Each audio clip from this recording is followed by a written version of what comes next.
Obviously Sparks on Thursday, another double header on Sunday. We're looking to get lots of people down here. What would you say to them to urge them to come down, and who are the players to watch for Thunder this year? Yeah, I think it's obviously two kind of must-win games for us against the two teams that are unbeaten so far. So, yeah, we're really backing ourselves to go out there and do what we do best and play some really positive cricket. And I think you get two for the price of one, don't you? You get to see us and then you get to see the guys after. In terms of players to watch, I think Elsa Lister, our Scottish recruit, she had a brilliant game the other day against Blaze. Looked really positive, did everything that we've been speaking about.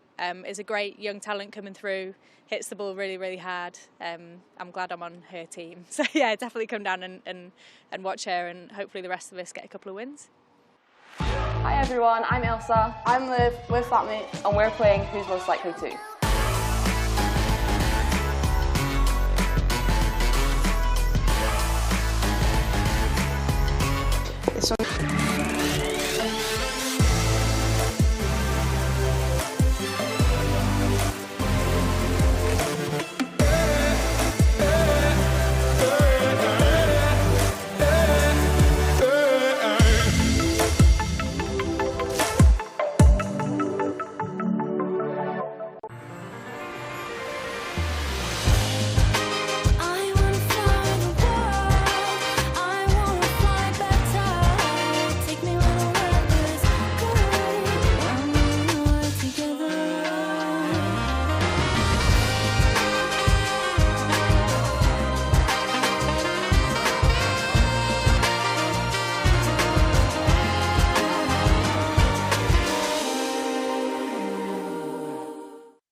Very good evening and a warm welcome from Emirates Old Trafford. Here we go again. The Vitality Blast is back. T20 action tonight as Lancashire Lightning take on Durham here at the home of cricket, as we like to call it. Michael McCann is with me this afternoon. I say a warm welcome. Let's be honest, it's freezing. It's absolutely freezing here. Baltic at the moment. We are lucky though, and let's keep our fingers crossed that the weather stays off. It's heavily cloudy at the moment. Fortunately, in the Thunder game earlier on this afternoon, we only had the one short break for rain. Fingers crossed we get less than that as this game comes to fruition tonight. And we're very, very excited about this. Lancashire, of course, with this incredible record, 9 appearances at finals day.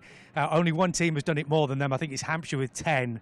But they've got a rich history in this competition, haven't they? Yeah, the Red Rose love a T20. Winners in 2015, runners-up in 2005, 2014 and a couple of years ago in that thriller against Hampshire. It is a competition that Lancashire Lightning have so often gone so far in, and there's no reason to not be optimistic that with a new-look squad, I think the narrative arc of this competition for Lancashire Lightning could well be the fact that, as we see with the team sheet tonight, 3 players making their T20 debut for Lancashire Lightning, as well as the 2 overseas.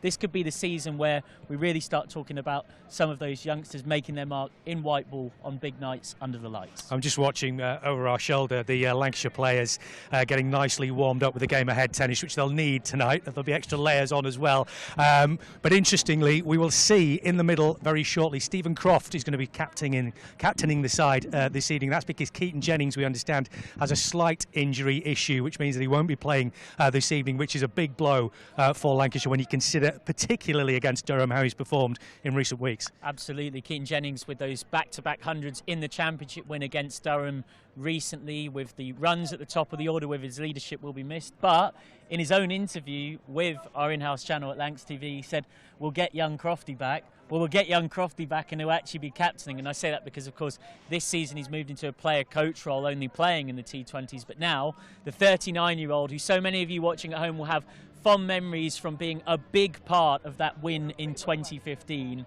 is not only playing but skippering tonight. We're just waiting for young Crofty, as we like to put it, using all of his experience in the middle this evening, because Ollie Robinson is actually waiting with the umpires just behind us before we have the toss. Alex Lees.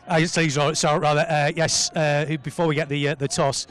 To decide who bats and who bowls first, but he's still going through his warm-up at the moment. Fashionably late. Fashionably late, indeed. What do you make of the makeup of the side? I mean, you mentioned obviously we've got a good few players missing, England players, for example, but a lot of young players being brought into the squad for this season. Bit of youthful exuberance. Yeah, Matthew Hurst, exciting young wicket-keeper batter from Wigan, who plays a lot of funky, unusual shots. Tom Aspinwall is a bowler you're going to be hearing a lot more about this season. I was actually chatting to Paul Allerton pre-season, who was comparing the way Aspinwall bowls to a bit of Darren Gough, which obviously, I know that's a Red Rose, Right Rose dilemma, but I'm sure a lot of people would say that if Tom Aspinwall has half the career that Darren Gough has, then he's done pretty well in the game. And then obviously the two overseas to keep an eye out as well on him, Bruce, and then the highly experienced Cam Green. We've managed to scare up young Crofty. I'll go over, let's go and see how the toss goes down, because Stephen Croft and Alex Lees, in fact, I'll just make sure that I don't actually walk on the strip itself so that we can make sure that the wicket isn't affected. Last few instructions from the two umpires this evening before we hear from the two captains. Alex Lees, who's got the captaincy for this evening, along with Stephen Croft for Lancashire. As mentioned a little earlier, Keaton Jennings missing from the side tonight due to a slight injury, nothing too serious we understand, but Stephen Croft, a very able replacement, having done this many, many times before. Both sides ready for the toss now. Team sheets have been handed over. We'll go through those in a little while. This is the final few instructions. In case you're just joining us, a win for Lancashire Thunder against Central Sparks earlier today. The wicket was interesting. The ball kept low quite a bit. Let's see whether we get the same from the strip that the men are going to be playing on. So the toss has been made. Looks like Crofty has won the toss and he's going to have a bowl. And fingers crossed, we'll get Stephen and Alex to come and have a quick word with us.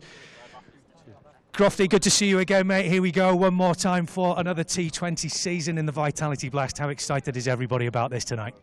Yeah, thoroughly. We've got a bit of a new look side. We've had everything today, so yeah, got a great record at home as well, so a great place to start our campaign. Some new names in the side and some youngsters as well. Some youthful exuberance in, aside from yourself, obviously.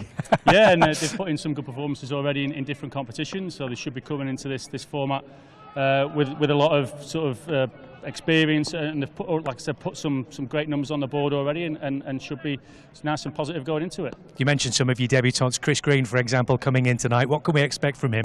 Oh, he's such an experienced campaigner for being relatively young as well. He's played all around the world, and he's a three-dimensional player, bat, ball in the field. He's a great coup for us. And obviously Lancashire have got a rich history in this competition. How keen is everybody to make sure that you keep that going this year? Yeah, thoroughly, and very proud of our home record. Things haven't gone too well at the start of the season, but it's a new competition, fresh start. And yeah, hopefully keep our great record today intact at Old Trafford. So just remind us what happened with the toss. We won the toss and we're going to bowl. Thanks very much indeed, Crofty. Best of luck. Let's bring in Alex Lees. Alex, lost the toss. You're going to be batting first. How do you feel about that? I was going to bat anyway, to be honest. So yeah, I think obviously different teams, different tactics. But yeah, I think obviously we're doing what we want to do. But I think we've obviously got two good teams on show today, and hopefully it'll be a good game. No Keaton Jennings in the Lancashire side this evening, and given the way he's performed against you in recent weeks, you must be sick of the sight of him. Yeah, certainly. I think he obviously does particularly very well against Durham. I think his old club, so obviously spurs him on. So I think it'll be a big miss for Lancs, but they've got a quality team, and we're just looking to put on a performance. As far as your own ambitions are concerned for this competition this year, where do you look for? I think everybody at the start of the year wants to win it. I think that's the obvious thing. I think for us, I think over the last few years, we've probably not performed as well as we would like, but I think we've got a strong team now, and looking forward to this competition. I'm very optimistic about not only the team we're putting out tonight, but the strength and depth that we've got. So I think we'll go far. Alex, we wish you the best of luck. Thanks very much indeed for joining us. Alex Lees and Stephen Croft there. The toss has been made. Lancashire have won it, and they have decided to have a bowl. We'll bring you the teams very, very shortly.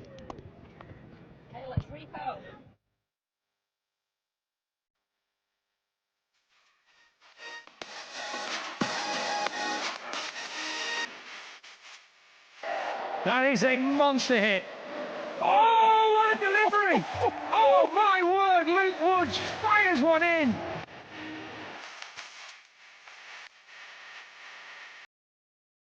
Stephen Croft makes his first career T20 100. Job done for Thunder. A victory for the Lancashire Thunder, and they are going to finals day.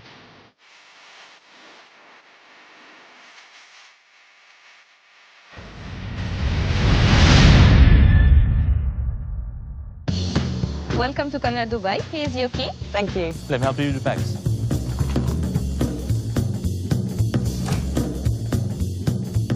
Nice room. How's that?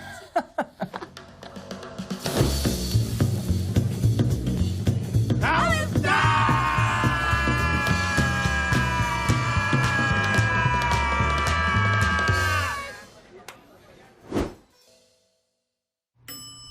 How's that? I wanna fly the world. I wanna fly better. Take me where this goes. When we're together.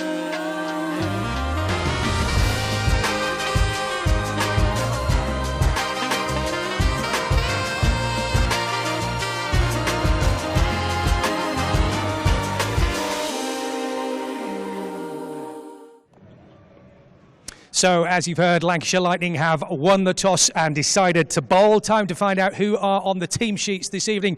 We start with our visitors tonight, Durham. First of all, number 19, Alex Lees. Number 7, Graham Clark. Number 10, Mitchell Jones. Number 21, Ollie Robinson. Number 70, Ashton Turner. Number 48, Colin Ackerman. Number 82, Ben Dwashus. Number 44, Ben Rain.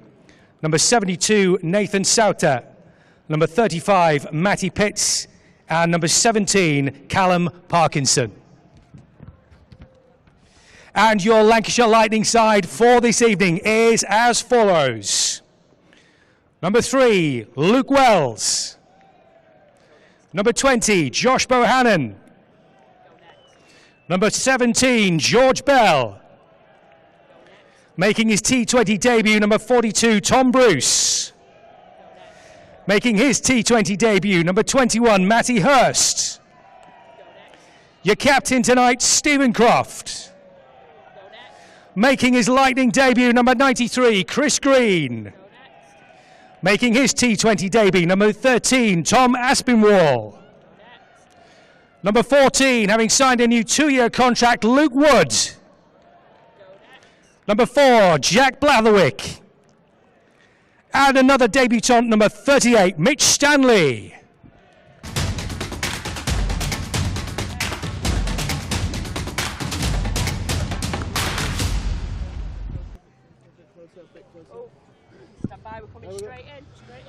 So, as you've heard, interesting selections as far as the teams are concerned. Mike, what do you make of them? It's a very new look Lancashire Lightning side. When you think that last season you had that quartet of Joss Buttler, Phil Sol, Liam Livingston, Tom Hartley were available for most of that T20 campaign, and because of that T20 World Cup coming up in the USA and the Caribbean and the build up to it, they effectively are pretty much out of this entire blast. So it's a real new look squad, quite a young squad, and then those 2 overseas worked into the picture. And it's going to be an interesting task for Dale Benkenstein as head coach, and then Keaton Jennings obviously when he's back available, and Stephen Croft in charge tonight of trying to gel those players together in quite a short space of time. I mentioned to Crofty the appearance of Chris Green in the side. That's created an awful lot of excitement around here. An impressive first-class record, 36 wickets and 563 runs in 12 matches, including a best of 6 for 83 with the ball. List A figures, 5 firsts to his name in T20 cricket. He arrives here with 200 career appearances to his name, 164 wickets. So this is a man who can work wonders with the ball. Yeah, certainly. I mean, we might well see Green used up top in the power play. He's very commonly bowled in that role in Australian domestic cricket, and it's worth mentioning as well that Durham have got a couple of very special Australian cricketers who've both represented their country at the highest level in white ball formats. Ashton Turner, who's been the captain of the Perth Scorchers, who've won the Big Bash, and then Ben Dwashus, who was the joint top wicket taker in the most recent Big Bash that's just happened. He took 17 poles in that one, as the Aussies would call it, of course, and he's won the Big Bash as well with the Sydney Sixers. So there's a fair bit of antipody and influence on both sides of things. And another thing to watch out for tonight is Durham will play, and I know this is a phrase that is used so often these days that if we had a pound for every time I'd be a billionaire up in space with Elon Musk, but they do play a very aggressive brand of cricket under Ryan Campbell. Ryan Campbell's someone I know very well, I've commentated with a lot, and he's very much a sort of don't take a backward step kind of coach. It's what's propelled Durham into championship success under him, and there's every chance that spirals in the white ball format as well. So this will be a really good contest tonight, and it's worth mentioning as well the surface. It's the same track that we saw used earlier for the game where Thunder brilliantly got over the line in a close win to inflict Central Sparks his first defeat this season. It's a slow, low pitch, and I think that probably has influenced the decision to win the toss and bowl. Interesting stuff. Well, we mentioned Chris Green a little bit earlier on. Let's hear from the man himself, looking forward to getting his career started here at Emirates Old Trafford. Chris, welcome to Emirates Old Trafford. Great to have you here. Just tell us how you've been settling in so far. Yeah, it's been great. Got in on Saturday morning and watched a bit of the 4-day game amidst the rain. So it was great to meet everyone, feeling very welcomed and excited to get going. We've got a fast start here, particularly with the home game at Emirates Old Trafford, and can't wait to get out there. And just sort of your first impressions of the group and the squad so far, how have you sort of found the mood in the camp? Yeah, look, I've been welcomed straight away. Great bunch of guys, fantastic staff, made me feel right at home. And like I said, I'm just excited to get out there and start playing cricket and representing Lancashire. This is such a proud club and with great history, and hopefully I can contribute to some success on the field. I was just going to say, when you first heard of the interest from Lancashire, sort of how keen were you to sort of get it sorted and then get over here and get going? Yeah, really excited. Unfortunately, I got washed out when I came here to play against Lancs in 2019 for Warwickshire, so I never got to play out there. And, this club's got such a big history and is one of the big clubs in England. And I'm good friends with Phil Salt. I've had Joss Butler come out and play at the Thunder as well as Saqib Mahmood. So, really looking forward to playing alongside those guys and representing the club. A couple of previous spells in the Vitality Blast. What do you make of it as a competition, and sort of back in Australia, how is this viewed as one of the T20 competitions around the world? Yeah, I've loved my time playing in the Blast. I think coming to England, just the atmosphere in the crowd in particular, you hear the crowd getting right behind their teams. You go to some hostile environments when you go play away, but the home support's fantastic. I love just listening to the different songs. The Euros are obviously on this year, so there's going to be a lot of attention on that as well. And it's a great time of the year to be out here playing cricket. Everyone wants to, be a part of it back home in Australia. Guys who come out and play in the Blast love their experience, and I certainly love mine, so I can't wait for this one to get going. And as you probably know, Lancashire have a strong record in the Vitality Blast, particularly getting out of the group stage and then reaching finals day. Have you had any sort of conversations yet with Keaton or with Dale about sort of the aims for the summer? Yeah, look, I think anytime you start a campaign, you want to be there on finals day, and finals day in England, and particularly for this tournament, such an awesome thing to be a part of. I've never, unfortunately, had that opportunity to be a part of it. I've seen it, I've heard about it. I think this group's got so much potential and has the ability to go long into this competition and ultimately reach finals day. So that's my main goal, to contribute to the team's success, bat, ball, and in the field as much as I can, and hopefully try and get a lot of wins and get us up into those final stages. And as you probably know, Emirates Old Trafford is sort of known for being a bit of a turning track. How much are you looking forward to getting out there? Well, yeah, that'd be great if it's out there in spin-friendly conditions. It's one of the bigger grounds in England as well. I've played on some smaller grounds, which as a spinner can be quite daunting, but the pressure's on. I know there's going to be a target on my back when I go out and bowl and bat, and that's just the nature of the game, and I think that's the beauty of T20 cricket. If you can stand up when the pressure's on and like I said, contribute to the team's success, then that's the ultimate goal. So I'm really excited to get out there on Thursday and kickstart our campaign and hopefully, as I said, go all the way in this competition. And later on in the summer, there's the Roses match here when we take on Yorkshire. Has anyone spoken to you about that? It's you must have seen some clips online of it. It gets quite wild here. Yeah, I can't wait. The derbies, I think that's the best part about the Blast as well, those derbies. I've been a part of some other derbies, but this one is always talked about by all the other clubs, I think all the players, and to be a part of that this year is so exciting. So praying for good weather and praying for big turnouts both here and away. And just lastly, away from the field, have you got anything in mind, anywhere that you want to go and see while you're over here this summer? It's a good question. I'm, as I said, praying for good weather. So good weather promotes golf. I love my golf in my time off, and hopefully a little bit more travel, see the country. I've got a lot of family here in the UK, mainly down south, but I'd like to do some exploring up north. Perfect. Thank you. We're looking forward to watching you in action this summer. No worries. Thanks. Chris Green making his debut for Lancashire Lightning tonight, and it looks as though he's out there at the moment just getting himself warmed up. We were talking, Michael and I, just a little earlier. You wouldn't be surprised, he was saying, if he bowls the first over and we end up with 6 dots.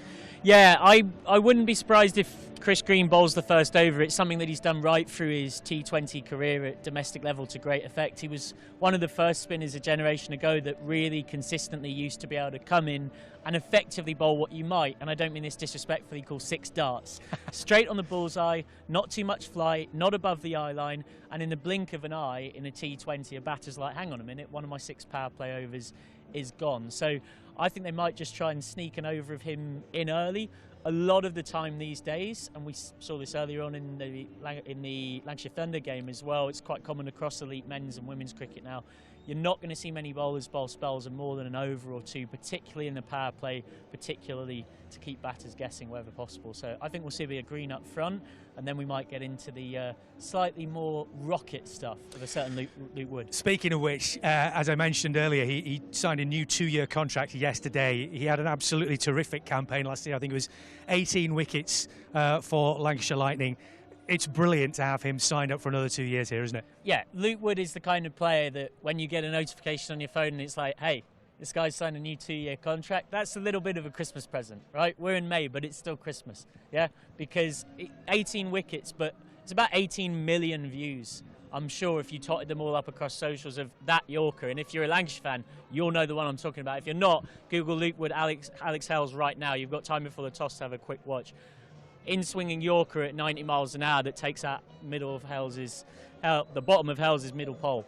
And that is what Luke Wood brings to you. And the other really interesting dynamic is with a side that are missing a few more of the senior players with that quartet away on England duties, he's going to have to step up and play even more of a senior role this season. But that is all the more exciting because if Luke Wood is running and bowling rockets, as a Lancashire Lightning fan, you're very excited, as you are by the music that's tuning behind us, because it's T20, it's Razzmatazz, and Valerie's on. And you're trying to have a serious, sincere discussion about Luke Wood bowling rockets. Oh, come on, this is what it's all about. But also Valerie's on, and that's just T20 all over, isn't it? You might just be able to see just over Michael's shoulder there, a band with, what do you call that? Is that a tuba or a euphonium? I don't know. So some kind of big wind instrument on a bicycle. As you do, yeah. Which is, absolutely standard as far as T20 is concerned. Terrific atmosphere building here as always. And of course, this fella is always a big part of it as well. Come and join us, Lanky. Come and say hello to your millions of fans from around the world. We hope you can get into the shot here. Lancashire for the win tonight. Fingers crossed. Oh, come on, he's confident. He's going for the W. He's going for the W. He's going for the W. Lanky thinks we're going to win here. Absolutely nailed on. Do you know what the rules are, Lanky? He knows what the rules are. We know what the rules are. Do you know what the rules are? Here's a little reminder. Each match is played by 2 teams of 11 players. Some are batters, some are bowlers, and there's 1 wicket-keeper. Both teams have a chance to bat and bowl. Look out for the coin toss. That's how they decide which team bats or bowls first. Each team has 20 overs to score as many runs as possible. The team with the most runs wins the game. 1 over is made up of 6 good deliveries from the bowler. To score runs, batters hit the ball and run between the stumps. If the ball reaches the boundary, it's 4 runs, and if it gets there without bouncing, that's a 6. While the batting team is scoring runs, the bowling team are trying to stop them and get the batters out by taking wickets. A few ways batters can be out are bowled, caught, run out, stumped, and LBW. Watch out for signals from the umpires, 4s, 6s, wickets, and these when a bad delivery has been bowled. Bad deliveries add runs to the batting team's score, and the bowler must bowl an extra ball. If you see the umpire doing this, the next ball is a free hit, and the batter cannot be out, bowled, caught, LBW, or stumped. And those are all the basics you need to know to get behind your team in this year's Vitality Blast competition.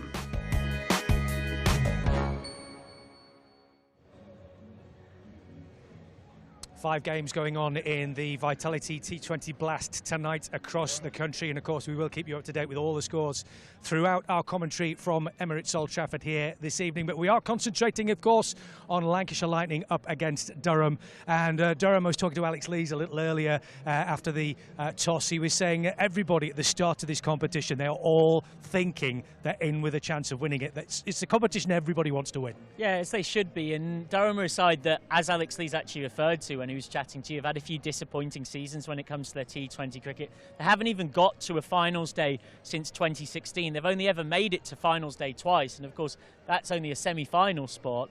They've never actually won it. They're one of 5 teams to have never won the T20 Vitality Blast, going right the way back to its formation just after the turn of the millennium. So it's a competition that they're really eager for a bit of success in, and they do have a side that shapes up really nicely. Lees at the top is very, very dangerous. There was a game last year here, the corresponding fixture, where Lancashire Lightning posted 195, and you'd have thought that should be enough, but it was only just enough. There was a rain delay, and Lancashire Lightning ended up winning by 7 runs on Duckworth-Lewis. Alex Lees came out and smashed 78. Now, realistically, if Lancashire Lightning want to set the tone tonight, getting Lees out early would be an absolutely perfect way to do that. But easier said than done. We've already talked about the Aussie duo of Turner and Dwarshuis.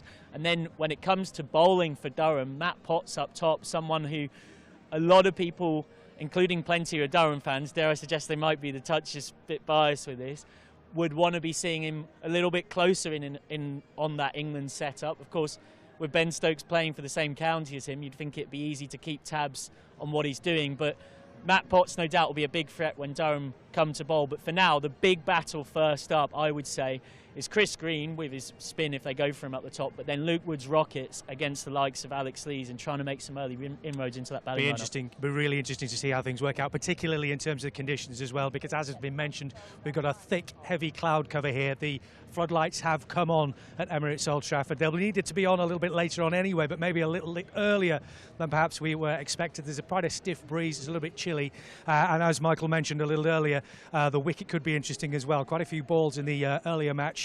The Thunder game kept pretty low, so it's going to be really, really interesting to see how things work out as the game unfolds. We'll be getting things off and underway very, very soon.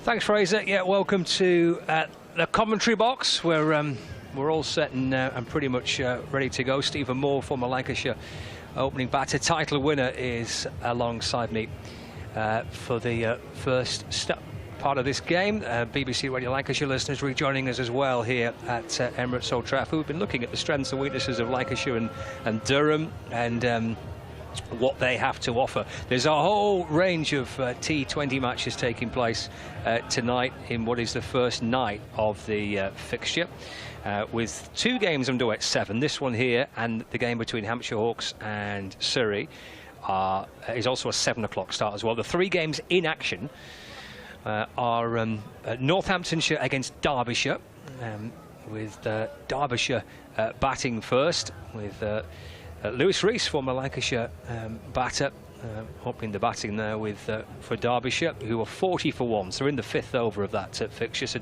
Northamptonshire against Derbyshire.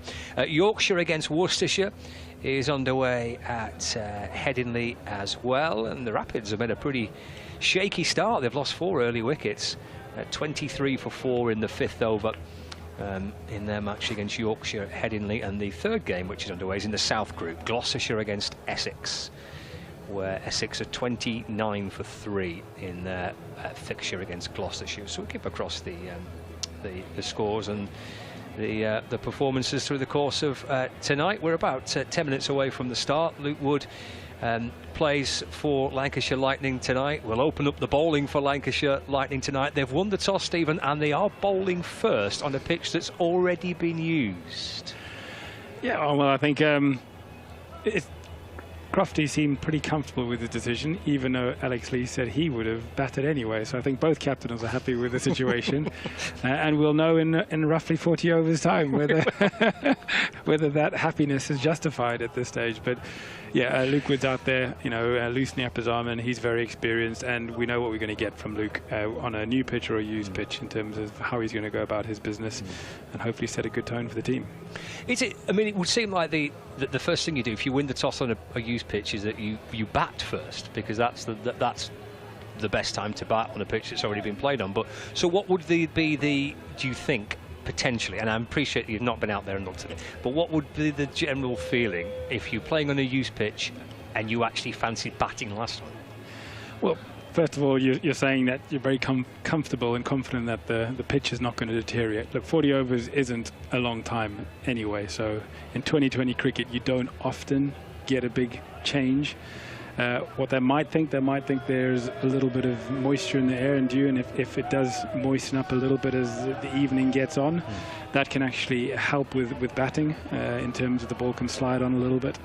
So I haven't seen the wicket, but sometimes it does help batting second if you don't think the conditions are going to change too much, other than maybe a little bit of dew, which can actually help you chase down a total. Yeah, and I suppose here at Emirates Old Trafford, one thing is for certain, that Lancashire know how to win T20 matches here. They kind of know formulas to win. They know how to get runs, they know how to defend. I mean, historically, they're so strong here. Absolutely. I mean, it's quite a unique ground from the point of view of just the size of the ground and the style of cricket that is successful here. So I would definitely expect to see Lancashire run hard between the wickets, push lots of twos, threes, and really put the side under pressure just in the field. And then, like you say, just knowing the angles, knowing the ground can make a big difference when defending a total, because as a batsman you can't blast your way. The chances of there being, like you see in the 2020 cricket and the IPL, 6 after 6 after 6 doesn't happen here unless you're Liam Livingstone and you can hit it 150 miles. For the average batter, this is definitely more of an art to work your way around this ground, whereas a 190 might be a big score in some grounds, 170 here. So there is a little bit of that comes into play. You're right. Yeah, the scores that we saw in the IPL over the course of the last couple of months have been absolutely crazy scores, aren't they? That's just not realistic to see that replicated, is it? Certainly when you look at some of the grounds in the north, I mean, they're big grounds, aren't they? Yeah, I mean, it's a different style of cricket. Yeah, you just some of that six hitting was extraordinary in the IPL, and I know the guys can hit the ball like that, but just to see that consistent striking at distance is unlikely here at Old Trafford, in particular in some of the northern grounds where the scope of the pitch is just a bit bigger, and they like to play bigger. So Lancashire will play towards the middle of the square, and they will make sure that the boundaries are as far out as possible. Yeah, which is where the spinners come into the game so crucially, aren't they? Absolutely, yeah. So Lancashire will definitely squeeze with the spinners, and it's amazing how that extra speed, and when you've got a couple of spinners bowling in tandem together, you can hustle through 5 or 6 overs, and it can put a batting side under a lot of pressure, because you're trying to get momentum. If you're not hitting boundaries, you feel it, but equally if you keep looking up and you think, where's that over gone? He's bowled 6 balls there, and I don't even know where those 6 balls have gone, and I don't think I got any runs. It puts you under pressure. So yeah, it's a real attribute of Lancashire cricket. And they start with a game here tonight, and then it's Worcester tomorrow, and then back here on Sunday. So 2 of their first 3 matches are here, and then back again the following Friday. Such is the I don't want to go down the route of the schedule, Stephen, but such is the balmy schedule that we've got. They've got 3 games in 4 days, and then Monday, Tuesday, Wednesday, Thursday without playing, and then they go again with games over the weekend. Now, I appreciate most clubs want their T20 matches over Thursday nights and Fridays and Saturdays and Sundays. So it just gets completely congested, doesn't it? It's hard work for players, that. It is, and I think it's been talked about a lot in the press around the whole schedule side of things. On the positive side, though, is if you can start well, or if you get into a little bit of run, the games come thick and fast. You build that momentum. So, I know the chat in the change room will have been, let's start well tonight, let's get a win under our belt, and then you take that into the next couple of matches, and before you know it, you played 4 games, you got 4 wins, and you're kind of feeling a bit more settled. You're at the top of the table or near the top of the table, and that makes life feel a little bit more comfortable. Now, the alternative is if you start badly, you've then got some work to do, because you've almost banked your bad run, and you don't really want to do that early on in the competition. Well, we can see the umpires are waiting down on the edge of the outfield for viewers on Lancs TV. We're going to head back outside and hear from Fraser. Ladies and gentlemen, with the guard of honour from Greenfield Cricket Club, please welcome tonight's umpires, Steve O'Shaughnessy and Peter Hartley.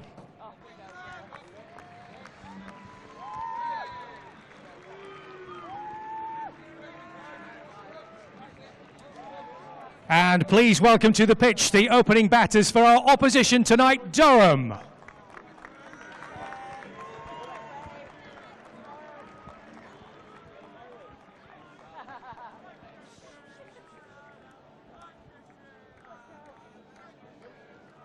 Emirates Old Trafford, please welcome to the pitch, Lancashire Lightning!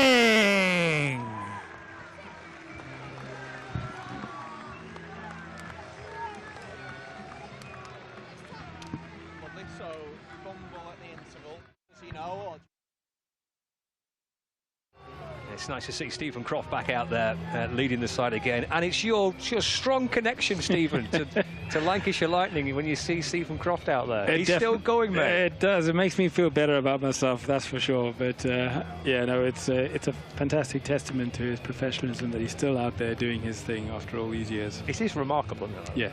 No, I mean, well, say it's the same thing about Jimmy Anderson. Even the fact that, I mean, when I started playing cricket, the thought of someone, you know, playing international cricket at the age of 35 was crazy. Never mind, almost 45. Well, yeah, it's fantastic. He is. He's not playing any red ball cricket. He's called it quits on that for the time being. He's going to concentrate his efforts in the T20 Blast, is Stephen Croft. We're going to see Luke Wood to open up the bowling for Lancashire Lightning from the Brian Statham end. And we've got Graham Clark and Alex Lees, the two opening batters for Durham, who are in this lovely yellow and dark blue strip and bright yellow pads. Can't miss them. With the floodlights on, like you could put these batters on the middle of the M6. They'd be a perfect for the road closures, wouldn't they, really? Listeners, by the way, across BBC Radio Lancashire, I've got some news for you in a minute. Here's Luke Wood in and bowling. And that's pushed into the offside by Clark, and there's no run. So if you're joining our coverage across BBC Radio Lancashire tonight, on FM is where you can stick with the live cricket. The DAB listeners will be going to the BBC Upload programme from 7 o'clock. So that's across BBC Radio Lancashire. And of course the commentary via the BBC Sport website and app here on Lancs TV, live from Emirates Old Trafford. Here comes Wood, in and balls again. Back of a length, there's a top edge, it's in the air. It should land safe. It does land safe.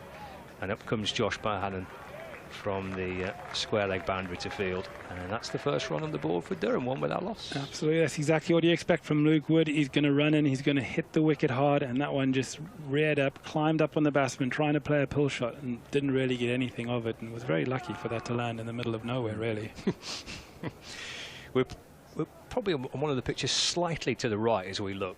I'm not so sure if there is a shorter boundary here. Is there a shorter boundary? We're pretty close to the middle, so yeah, I think by anyone's standards, most hits are going to be a decent hit this evening. Yeah. We see the likes of Liam Livingstone clobber it out of the ground, don't we? We'll see if anyone can... For a normal human being. Yeah. Is our reference point, not Liam Livingstone. for the mere mortals. We'll see whether that can be done tonight. Here's Wood again, left arm over the wicket, in and balls, and that's worked away into the onside by Alex Lees. And there's Stephen Croft. His first involvement, tumbling away to his left at mid-on to field. I quite liked it at the toss, just before the toss. He was out warming up with the lads. I think he'd forgotten. He was actually playing. Yeah, he quickly had to admit. He quickly had to take off his training top. Oh, I'm captain the side tonight. Oh, I forgot about that. Out he goes for the toss, because there's a chat with Steve O'Shaughnessy again. Here we go again, another season. Here's Wood in, balls again, driven by Clark. And Croft is there away, tumbling again to his left-hand side. And there's no run. One of the things about Stephen Croft is that of all the three kind of elements, the one means batting is... Bowling, OK, doesn't bowl as much now.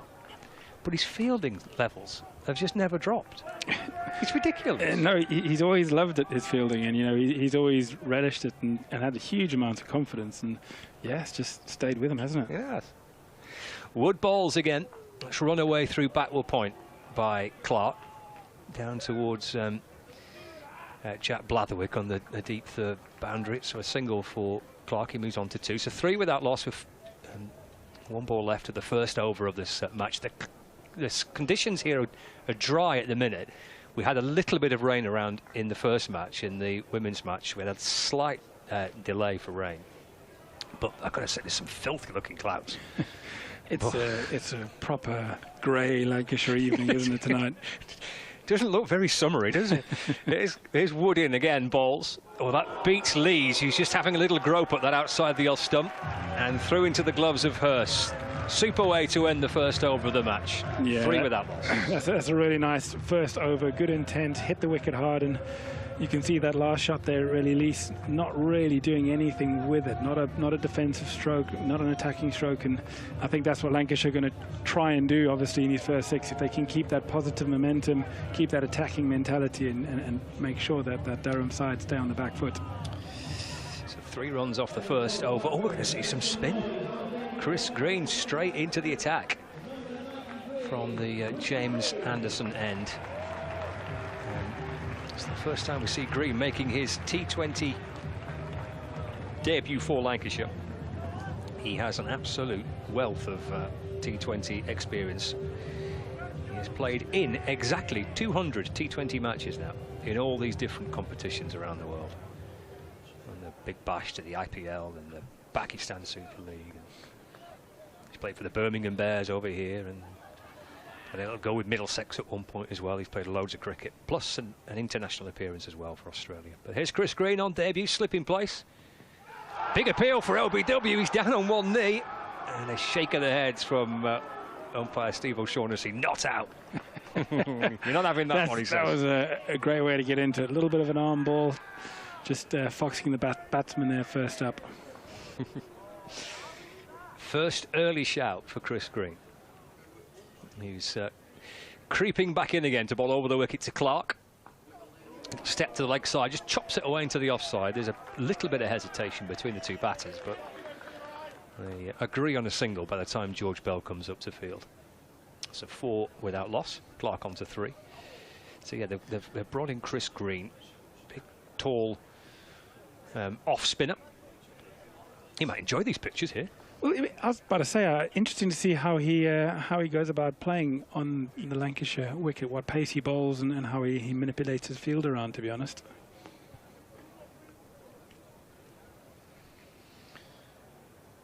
Four without loss. Here comes Green in and bowls. That's driven through mid-on by Lees. Around comes Bohannon to field. Lees gets a single, so he moves on to 2, 5 without loss. Halfway through the second. Yeah, so 1 T20 international for Australia, but he's racked up the performances, Chris Green, around the world in T20 cricket. 164 wickets from his 200 matches. Average of 28, economy rate of 7 in T20 cricket for a spinner. He's a very experienced campaigner. He's a bit, isn't he? Mm. Change of line for him here. He's got Clark on strike. 5 without loss, Durham. He's going to bowl round the wicket to Graham Clark. In from the Anderson end. That's flashed away behind square. It beats Luke Wells inside the circle, running down towards the boundary, and it reaches the rope. Jack Blatherwick doing his best to try and get round to cut that off. That's gone for 4. 4 to Clark, and Durham moved to 9 without loss. Yes, he had been very particular, Chris Green, there about his field. He'd spent a long time trying to get those fielders in the right place, and still just managed to squeeze through behind square leg there. A little bit too straight, bowling around the wicket. We're in the power play, so just the 2 fielders outside the fielding circle. That's at long on and at deep mid-wicket. There's Green, he's in again and bowls. That's chucked that into the offside, bouncing up towards Bruce, extra cover. And there's no run. 10 without loss. 1 ball left to the second over. Clark moves on to 8. Brings Lees back on strike. So there's the left-hand, right-hand combination batting here for Durham. And you can see what that does with the field. It means lots of changes, lots of discussions with the fielders, especially early on as they're trying to find their feet, and a couple of inexperienced players having to just make sure they're in the right place. Final ball of the second over. Lees waits for Green. He's in and bowling. Let's work to the leg side. He's not timed that as he was hoping for. Alex Lees. It's a little bit of a inner half of the bat just squirting out towards the leg side. There's George Bell to field. That's the end of the over. So 11 without loss. Clark is on 8. Lees is on 3. And first over sent down by Chris Green. It's been a good start from Lancashire. 11 for none after 2. They'll be happy with that, and in particular the fact that the Durham batsmen haven't looked fluent. They haven't really been middling the ball. Now, not quite sure whether that's just because the wicket's sticking a little bit. It hasn't been coming on, but at the moment Lancashire will be happy if they can just keep this momentum where they're on top and the Durham batsmen don't look settled. That will stand them in good stead for the power play. Over number 2 for Luke Wood, who's steaming back in from the Statham end and bowls over the wicket, and Lees drags the ball out towards deep square leg where Blatherwick fields. Lees moves on to 4. It's now 12 without loss as we start the third over of this opening Vitality Blast fixture of the season, live here from Emirates Old Trafford, right across BBC Radio Lancashire. We're on the BBC Sport website and app, and on Lancs TV. Plenty of ways to follow the action as we follow, hopefully, Lancashire all the way to finals day. Wouldn't that just be lovely? Here's Wood again.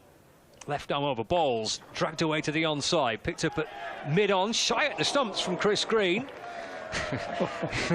There's a tumbling dive to try and get home by Clark, and they have got through for a single.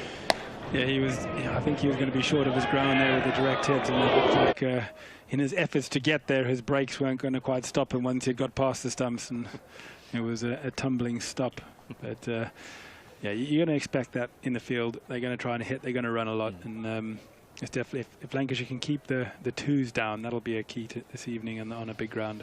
2 outside the circle at deep square leg and at third man. Here comes Wood in, balls back of a length. It's a top edge by Lees. Should be caught. Awkward looking catch, but Aspinwall doesn't put it down. First wicket to fall in the third over. Lees out for 4. Wood strikes for Lancashire Lightning.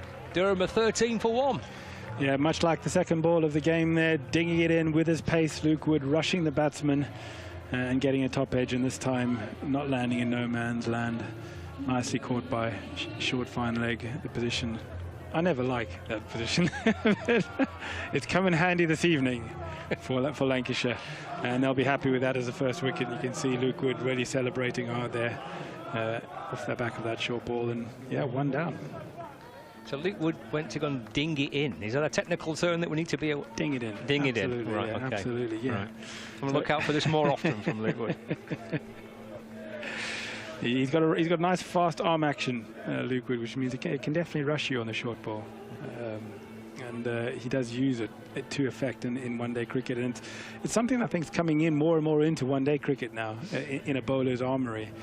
I think it went through a phase where it was unfashionable, but I think if you've got a little bit about you, definitely using that short pitch ball now as a weapon, as an attacking weapon, is definitely more vogue. One thing me and you are a vogue. Does it kind of rush you a bit as a batter then, that type of delivery? Are you kind of almost through the shot a bit too soon? It just unsettles you, especially Luke Wood's got quite a fast arm action, right. And bowlers who've got a fast arm action, it can be quite difficult just to a fraction of a second to pick up the length. Here's Wood into Ollie Robinson, the new batter. It's down the leg side, signalled as a wide by Peter Hartley. It was quick. It was fizzed away down the leg side. Kind of swung away too, didn't it? Just a little. Just a little bit of shape. Yeah, it's difficult because on the speed gun you might look at someone and you go, well, he's only 1 mile an hour faster or slower than somebody else. Why do you feel rushed? And there are little nuances to bowlers' actions that some people just can rush you just because of the action. And Luke Wood is one of them. 14 for 1, Durham, halfway through the third over. It's in the air, but it'd be safe. It's just clipped away behind square on the leg side. Ball appears to be following Josh Bannon tonight. Here he goes again, comes up from the boundary to field. And Robinson gets his first run. He moves on to one. He had a good season, top run scorer in the Blast last season. He's had a very good couple of years, hasn't he? Ollie Robinson looks in fabulous form. Looks a really good signing for Durham. Yeah. Graham Clark, who's on strike. There's some good cricketers, aren't there, in English cricket? And here's Wood. Left arm over, bowls, wraps the pad of Clark. Half the crowd are up. They fancy that. They're 2 pints in and they fancy that already. Yeah, the point looks full. Standing room only on the balcony on the point this evening. It is even in a rather grey Manchester evening. It is a wonderful ground, isn't it? It is, yeah. It's not a bad crowd, is it? You say it's a slightly iffy forecast. I mean, it's hardly shouting summer, but it's decent. Yeah, it's a decent number in tonight.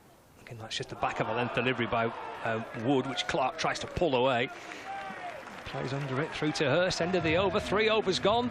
15 for 1. What do you reckon here, Stephen? More decent start, this, isn't it? It's a great start, yeah. You know, Wood there, 2 overs, 1 for 7, setting the tone beautifully. He's really rushing the batsmen with that short ball. It's getting through them before they've really got into a shape to hit it, and that's exactly what Lancashire want. They play aggressive cricket. They like to go at the opposition and make them feel unsettled. So they'll be happy with the start at the moment, and the key will be to get out of the next 3 overs in a good position as well. Take that momentum out of the power play.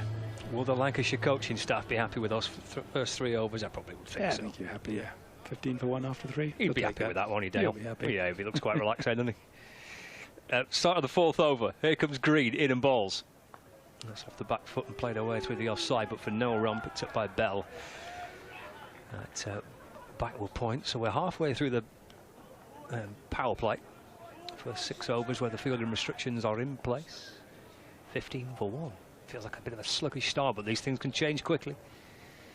See what Robinson does here for Durham. Here's Green in and balls again. Oh, he's balled in!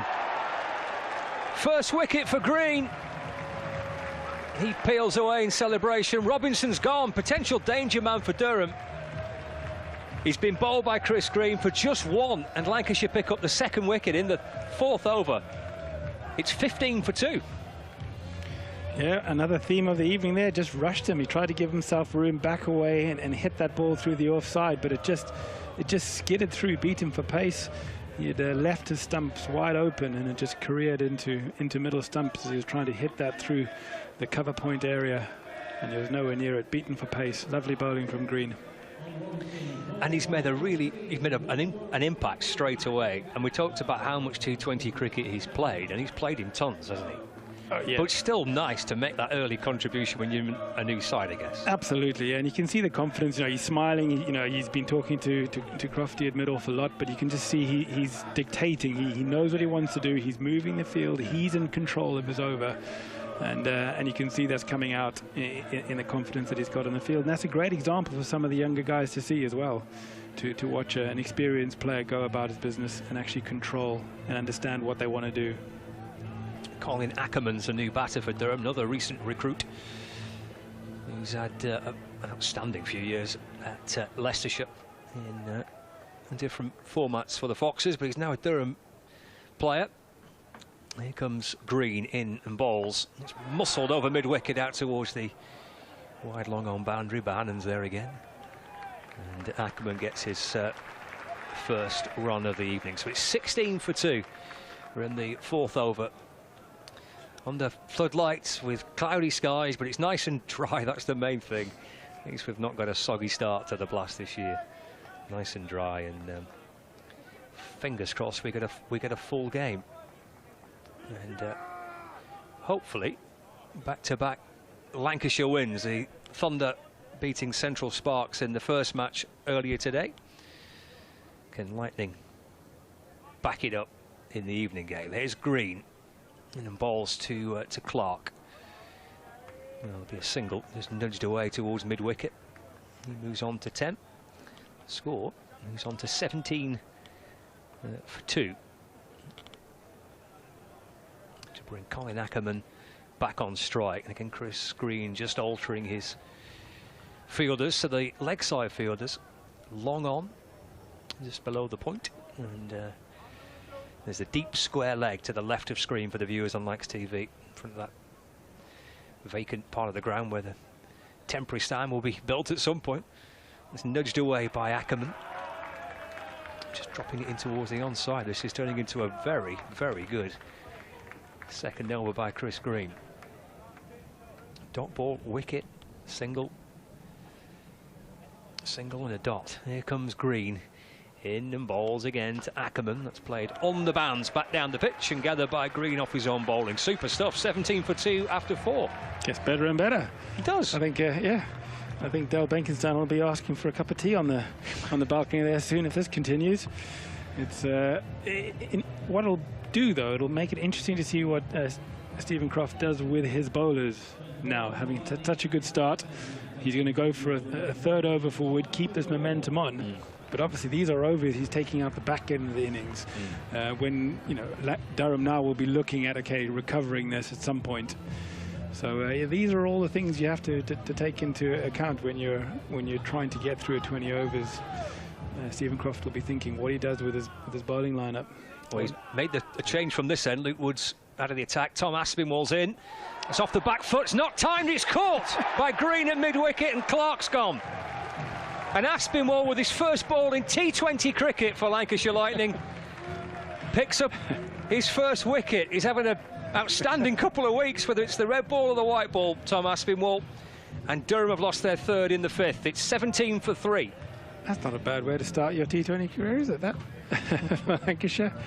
Yeah, my fault there. I thought Wood was going to bowl a third over, looked like he was, but Aspinwall come in and he's done exactly what Wood did. Bang it in, rush the batsman, trying to get a pull shot, and another miscued pull shot this evening. If I was sitting in the change room, I would definitely be having a chat with my batsmen about their options this evening. The replay of Chris Green taking that catch there, he was smiling. He was almost celebrating before he caught the ball. He had a big beaming smile on his face as the ball just looped very nicely into his hands. They don't get much easier than that in terms of catches. But yeah, no, he was really happy for the young lad there. First wicket, and an important one to keep the pressure on Durham at this point. So 17 for 3. Yeah, he's having a few weeks to dream of, Tom Aspinwall. First class wickets in Blackpool a week or so back. It's off the back foot and punched into the offside by Ben Rain, who's the new batter. Gathered by Tom Bruce, and there's no run. So 17 for 3 in the 5th. Got to find some way of rebuilding here, haven't they, Durham? Yeah, and I think this is where Colin Ackerman has a very big role to play now. Looking at the Durham batting lineup, he's got to try and make sure they get a good total on the board. Aspinwall over the wicket, balls. Oh, it's tangled him up for a bit of room. The ball just loops back down the pitch.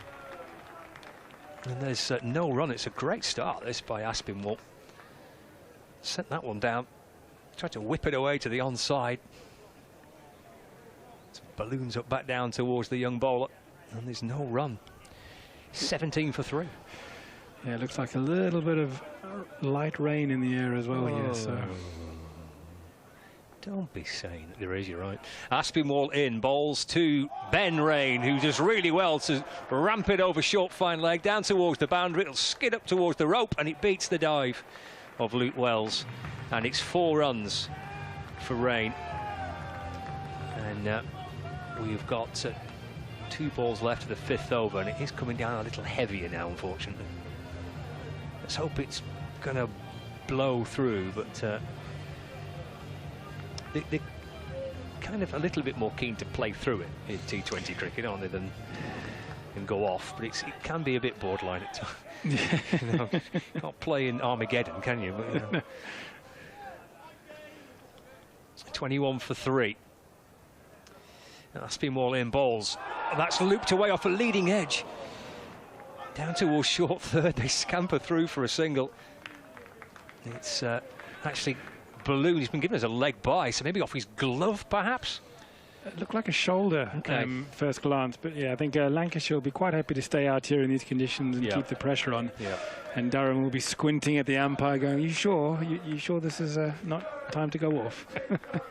I actually think it's probably has eased a little. Aspinall balls again, binding short. What a good way to end it. Ducks underneath that Ackerman.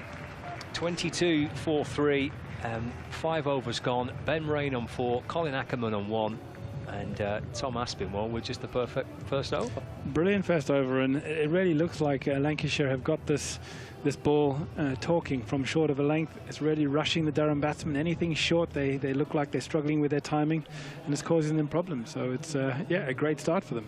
Excellent, good opening start from Stephen Moore in the commentary box as well here. That's going to bring in Bumble for the first time tonight. See the rain just tumbling down a little bit, but there's a whole collection of supporters on the balcony of the point. I think huddling coffees more than anything more than that, because it's that type of night. Evening, Bumble. Yeah, good evening. Great start. 22 for 3. They've not really got going, Durham. Bowlers are on top. It's a quickish pitch, is this, isn't it? Oh, now there's Mitch Stanley. No, it's Tom Aspinwall. Is he there? Who's this? He's Blatherwick. Well, it's none of them then. And he's a top edge over short third down towards the boundary, and he's gone for 4 runs. 26 for 3. It's don't tell me it's raining. Yeah, it is a bit. Yeah. I want to see Mick Stanley because he's been injured. He's come with a good reputation that he's got pace. That's the one thing that they're craving is pace. Hampered by injuries. So they've had a squad of 14 to pick from. Nice to win the toss, I think, and have a bowl. Stephen Croft as captain. That's rolling back the years, isn't it? Here's Blatherwick from the Anderson end. That's hammered up and over extra cover. That's going to be 4 more for Ben Rain. He moves on to 12. Durham 30 for 3 as they try and kind of counter punch here a bit. Well, they've got to do. You know, you're 3 down. There's a little bit of rain around, so you've got to get a partnership going. Blatherwick into the attack. He's gone for 8. Last delivery short and wide, and you're going to get clattered short and wide. Just inside the power play. Power play 6 overs.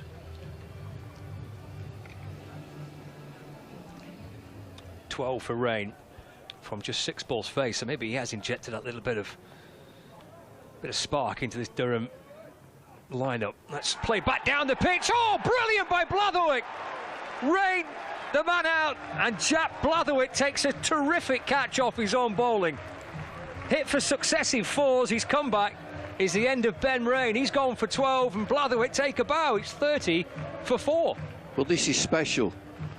Sharp ball, just into his ribs, and he pushes it back down the pitch, and his athleticism gets him to the ball. He's very, very low, round about his ankle, around the wicket, just back of a length.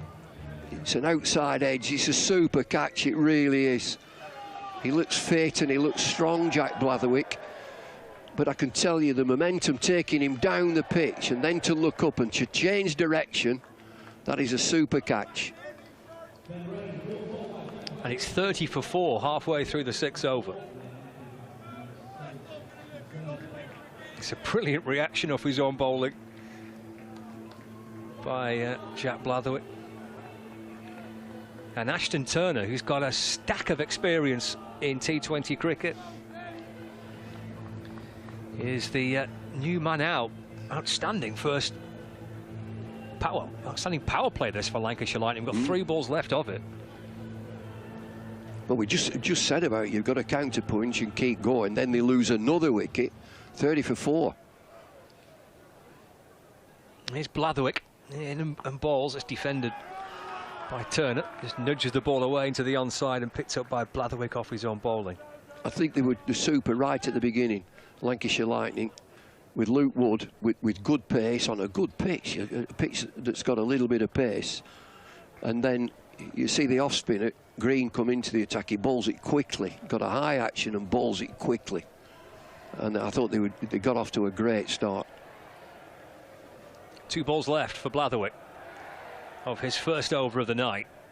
In from the Anderson end, balls again, short. And Turner shapes to try and pull it, plays underneath it. It's a good short ball by Blatherwick, nothing wrong with that. I think it's a super delivery, is that, on a pitch like this that's got some pace in it. It's got some zing. get your bouncer in every now and again, and he bowls it. But if he gets it too high, it's a waste, and it's extra deliveries for the opposition. But he gets it just right, quick, sharp, straight. 30 for 4, final ball of the over, and the final ball of this power play. Oh, a step to the leg side, he carves the ball away through the offside. Bohannon's out there for Lancashire Lightning to field. They get through for a single, but this is all about this wicket, Bumble, in this over, isn't it? Yeah, it is, and it's a terrific comeback after being hit for a couple of boundaries. It was around the wicket, and it's a top edge. It hits the top edge of the bat and comes down the pitch with a little bit of a loop on it, but he's got to change direction from round the wicket, and he dives forward. That's not the easiest thing to do, at that momentum, to dive forward a little bit to his left, gets two hands to it round about ankle high. So they're bossing the game, Lancashire Lightning. Now then, you've got Ackerman on one, Turner on one. Keep it down, keep them quiet. Fielding restrictions have been relaxed, so Stephen Croft, the skipper, can get some extra bodies towards the boundary. He's got a deep point at the minute. There's a third man, there's a fine leg, and there's a deep square. Aspinwall over number 7, this of the Durham innings, and pushed back towards him by Turner, and there's no run, so a dot ball to start it. Good to have the blast back, Bumble. Well, I was just going to think that you see that delivery there, it's a dot ball, and it's something that we all talk, oh, dot ball, that's it, precious dot ball, keep bowling dot balls. And we make a big play about them, but they're so important. Puts pressure back on to the batter, and of course the worst thing, don't get hit for 4 off your first delivery. Aspinwall balls again, back of a length, cleared mid off, no, straight to Croft. He can do no wrong, Tom Aspinwall.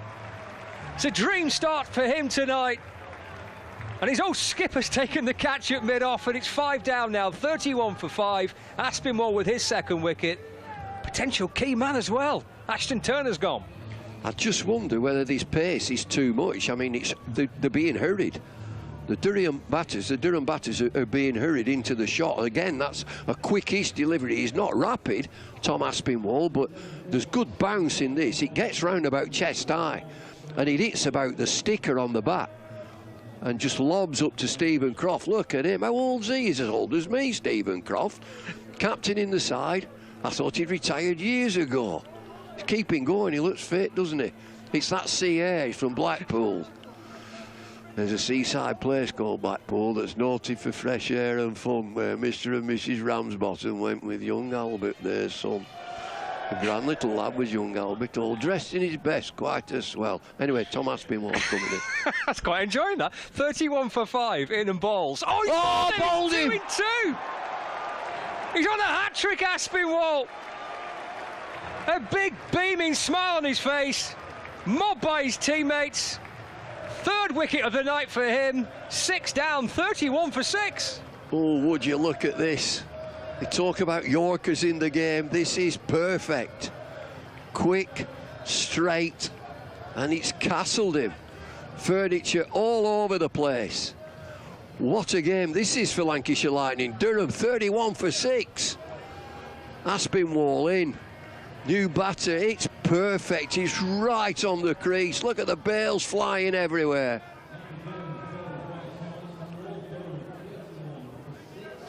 Oh, we're told he has a mean Yorker, Tom Aspinwall. You've seen it. And we've just seen proof of it. What a belter. Oh, this is it now. Hat-trick ball, 4 slips, 2 gullies, short leg slip. Oh, look, hey, it's a full pint as well. Stump out the ground. And the batter's looking at the bottom of his bat. He's missed it, mate.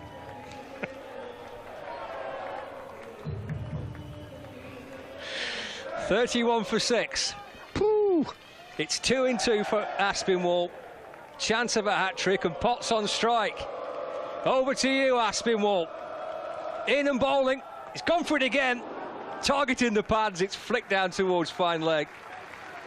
He gets a single, Potts, and Aspinwall gets a welcome and deserved round of applause. Aspinwall, 1.4 overs, 3 for 5. Bang, bang, 2 in 2. 32 for 6 in the 7th. The dream start for Lancashire Lightning tonight. Aspinwall bowls again. Ackerman nudges it defensively, cautiously, carefully back down the pitch and gathered by Aspinwall off his own bowling, and there's no run. Well, they're on the ropes now, aren't they? We talked about you've got a counter-attack. Well, they're running out. 6 down. Matty Potts is in at the crease. 32 for 6. Final ball of the 7th. Aspinwall to complete his second over of the evening. Swing and a miss by Ackerman. And through to Hurst. Brilliant from Aspinwall, Bumble. What a great over. Yeah, it's superb, and this is as quick a pitch as I've seen. Coming to the end of May, and the rain that we've had, this is a credit to the ground staff to get a pitch like this. Real pace in it. You know, really, your batters want pace, your bowlers want pace, and I think it might just have disturbed Durham. I don't know what the pitches have been like up there, but they've been rushed into the shot here. Wicketkeeper on a number of occasions is taking the ball round about head high. So it's telling you that there's a little bit of pace in this pitch. It's the same pitch that the women played on, and I watched the preparation. They put a big heavy roller on it, and it visibly changed colour as the roller was on it. So, you know, this is a super cricket pitch. I love it when it's like this. And there's your man, Mitch Stanley. Oh, is he on? He's on now. First over for Mitch Stanley in a Lancashire shirt. Yeah. He sends it down with a bit of pace. He's a big unit as well. What is he, about 6'6"? Yeah, we're just seeing on screen. It's Potts has just remonstrated that there's zing in this pitch. The ball's flying through to the keeper. 32 for 6, so we start the 8th over, and Mitch Stanley is striding back in again to bowl. It's down the leg side to Potts and signalled as a wide by the umpire. So wait a while to see Mitchell Stanley. He's not featured in county championship cricket this season for Lancashire, one of their winter editions. Having played previously for Worcestershire, but quite been 100% to feature in red ball cricket. So they've wrapped him up for the blast. Stanley in and bowls again. Potts plays and misses. Through to Hurst, no run. So he's come from Worcestershire. I know he's had injury problems, but they get injured. You know, these fast bowlers get injured. I mean, I'm no medical man, but I would say you got to bowl. Got to bowl. I've never known anybody get better sat down. Got to bowl. But I'm not a medical man. Stanley in and bowls to Potts. That's pushed into the offside, no run. Just to confirm, you're not a medical man. I'm not. I mean, I was more of a captain. What's up with you? Can you not bowl another couple of overs? Get on with it. 33 for 6 in the 8th. Well, he'll be hoping for a busy few weeks. It's game after game in the blast. It is. 3 matches in 4 days to start the competition for Lancashire Lightning. Here's Stanley in and balls again, hammered away through the offside. Bohannon and on the point boundary in front of the hotel, the second hotel. So just a single. Potts moves on to 2. It looks like he's just holding back a touch, Stanley. Now, there's potential there from the size of him, and he's a good action.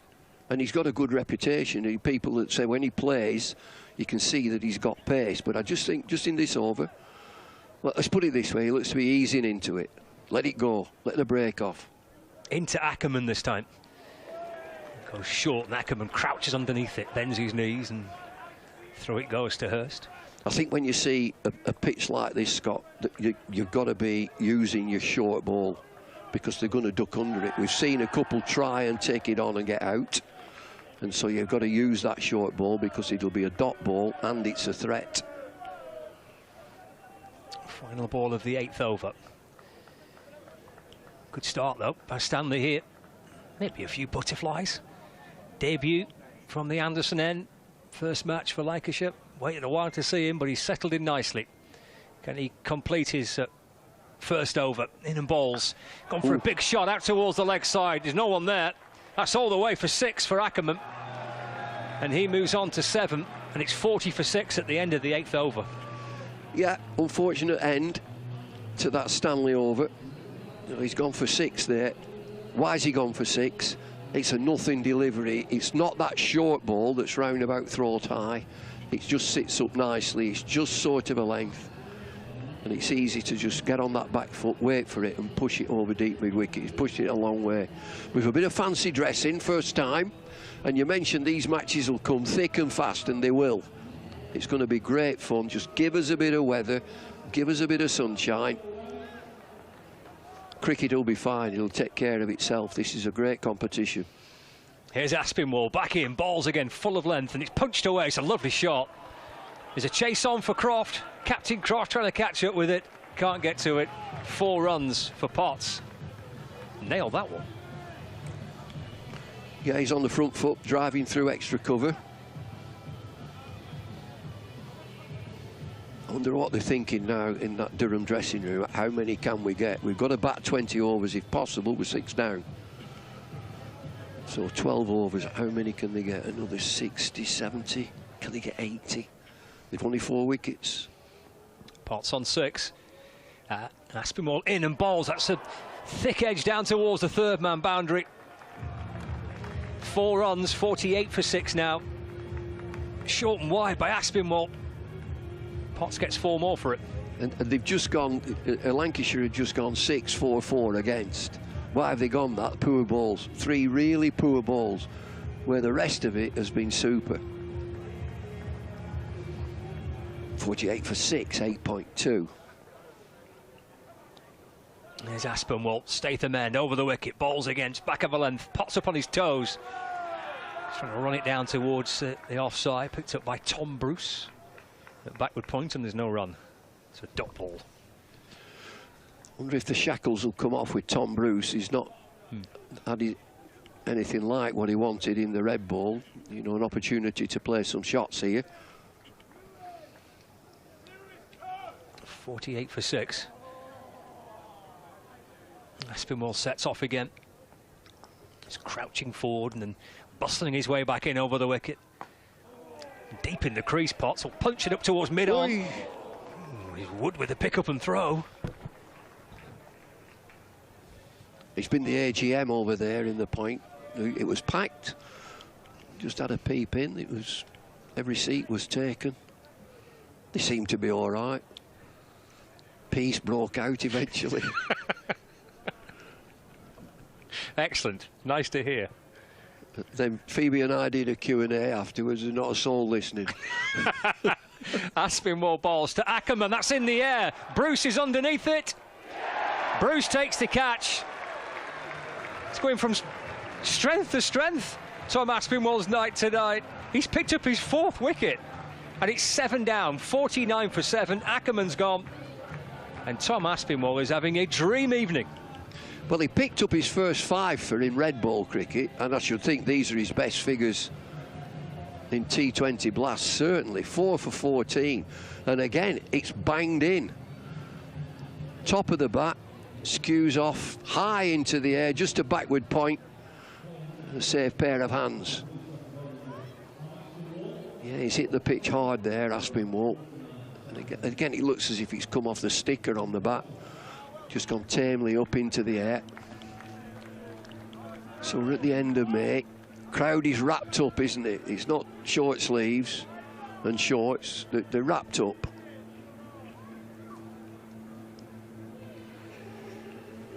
There's a big pair of sunglasses there for a cloudy night. 49 for 7. 4 for 14. This is his T20 debut. Oh, so he must have played white ball. He must have done. Played some one-day cup matches last year. Right, 50 over matches, yeah. As you say, a fifer on effectively first-class debut against Blackpool. That was a good game. That Blackpool game was good. I watched a bit of that. It was a good game. Yeah, it was. It was good. It's a good win for Lancashire as well. We're going to rattle through some of the other scores. I'm going to bring Phoebe in at the minute. Oh, no, we won't do the scores. We'll come back to that later. 49 for 7, 9 overs gone. Bumble's here, and Phoebe's going to join him. Well, we'll have to wait for them scores then. He just kicks in. I'll just give you the scores. No, I won't. You'll have to wait a bit. I'd love to know how they're going on, but I'll wait. These big sunglasses, they must be on sale at the ground, because all the kids have got them. Huge sunglasses. Brilliant start here by Lancashire. Mitchell Stanley coming in from the Anderson end. In, drives over cover. Bohannon runs round. And they comfortably come back for 2. So what a start from Aspinwall. Couldn't ask for much better, could you, Bumble? No, I think he's done really well. And there's been good support from all the bowlers. The fielders have taken the chances. They look busy. You've got, I mean, you know, you've got to look busy. You've got to have that controlled aggression in the field. Stanley into Potts. Potts guides that round to square leg for 1 run. And they've adapted well to the pitch. It's quick. They've used the bumper effectively. Yeah, that's what Durham haven't. You know, I thought they'd been a bit disturbed by the pace in the pitch, but Lightning have exploited it brilliantly with the odd bouncer. And I think just get your bouncer in and it just pushes batters back. Got 2 or 3 wickets with a short ball, which is just spooned up into the air. Nose and toes from Aspinwall, super effective. Stanley into Dwarshuis, punched to short third. Excellent piece of fielding there by Tom Bruce. Good win for you earlier on. Controlling the game. Looked, I watched it. Controlling the game. Certainly in the field. A wobble with the bat. Should have won it easier. Should have won it easier than you did. 7 down. I'd be having a word if I were Reedy, the coach. I'd be great, terrific, but. Stanley in at the toes. Goes straight back to Stanley there. No run. Yeah, we should have chased that down much easier, really. Yeah, just have made it an easier game. Yeah, it always looked like a game that we were going to win, and then we just had a couple of wickets in the probably 13th, 14th over just that a bit just of a weren't wobble. needed. Yeah. Just added to the entertainment of the game. Yeah. But comfortably got it in the end with 7 balls remaining. So a good win for Thunder. Stanley in, carved through to backward point for 1 run. But yeah, it's momentum with these games of crickets, and a fantastic hit start here by Lancashire. 53 for 7 off 9.5 overs. It's a dream start, isn't it? It really is. Particularly how they've started in the county championship. This is exactly how they want to start the campaign here. Stanley in, Potts guides that down to third. And Aspinwall, who's got a big ripple from the crowd, throws that into the keeper. Think he'll go again here, Bumble? What's he bowled? Has he bowled 3? I think he's bowled 3, 4 wickets, 3 from the short ball, 1 unbelievably executed Yorker. But it looks like they'll be going with Blatherwick. No, is it Blatherwick or Luke Wood who's got? No, it's Blatherwick, isn't it? I think bowlers are fighting for the ball at the moment. Yeah, absolutely. Matt Potts is doing all right here, 15 from 12. Yeah, he's anchoring the ship here for Durham. So it's a change of bowling. Blatherwick in from the Brian Statham end. He's got a deep third, deep fine, cover, square leg.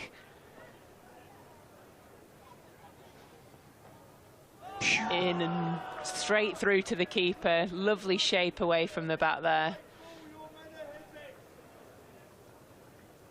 It's just coming off the surface. Lovely, isn't it? It is. You know, I think it's the pitch itself. I don't think it's sort of night time and the lights are on. Well, it just looks a good cricket pitch. 54 for 7. Potts is 15 from 13 on strike. Blatherwick in, and Potts skies it in the air. Croft running backwards. Will he take it? What a catch from Croft! Full stretch dive, running back, Fantastic athleticism from the captain, Croft.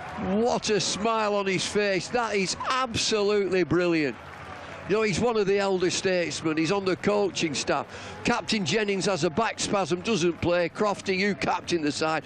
I didn't give him a price of catching that. He's running backwards. It's high. It's over his shoulder. He's got to dive, and he gets 2 hands to it. I mean, you can mark that down as one of the catches of the season. That's absolutely fantastic from Stephen Croft. One of the best fielders in the game, and still got it. He's that Blackpool lad. Can I get back to my poem? Hey, what a catch. It is superb. I didn't give him a bean of catching that. And Luke Wood's after it as well. He's come across from mid-on. And Crofty is committed to it. He's watching it. Somehow he's seeing it all the way over his shoulder. Blatherwick in. And it's a high ball. It looks as if he's going for 6. And it's the fact that he's not only dived for it, he's thrown himself forward after running back. Unbelievable from Stephen Croft. Folks, he's diving for that. He's diving backwards. Have they started again? He's diving backwards and he's in mid-air as he takes the catch over his shoulder. 55 for 8. Tickled that down to 3rd for 1 run. Just too excited about that catch. That was brilliant. Absolutely fantastic from Croft. Whew.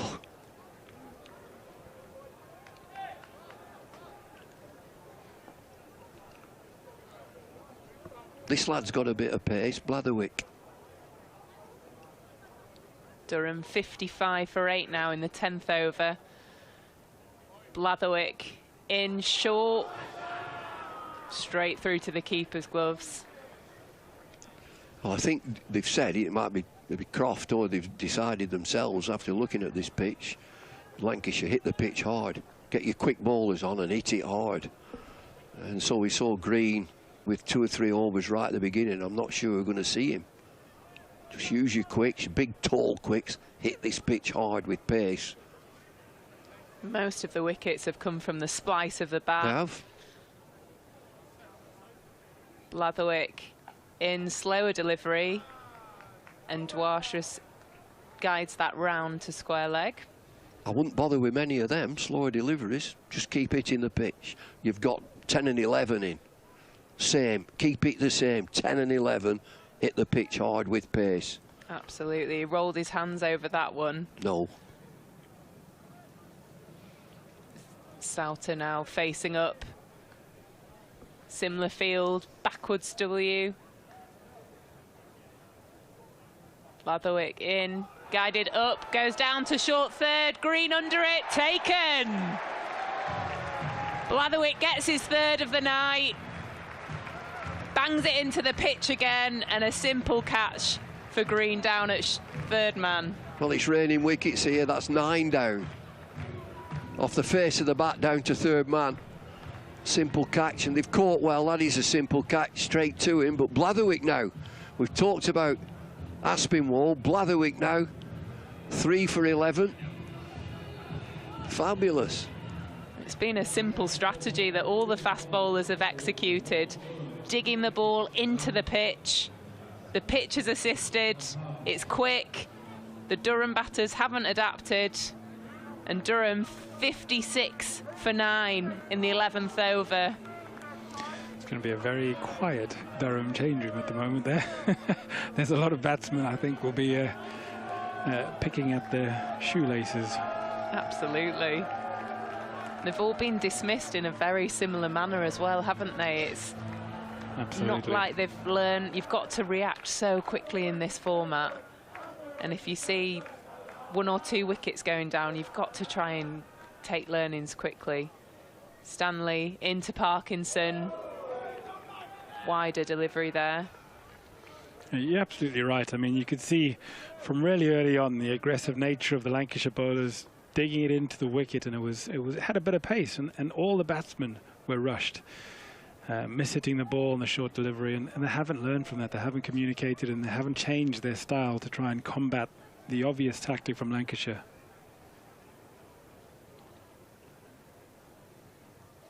Stanley in short, pulls that round, goes over, fine for 6.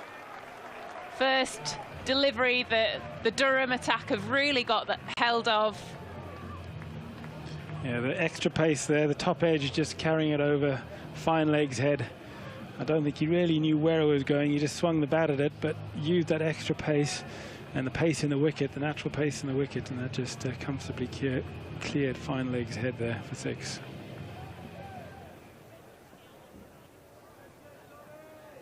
Stanley in full delivery, and they take the single. Luke Wood doesn't go for the fire at the stumps in the end.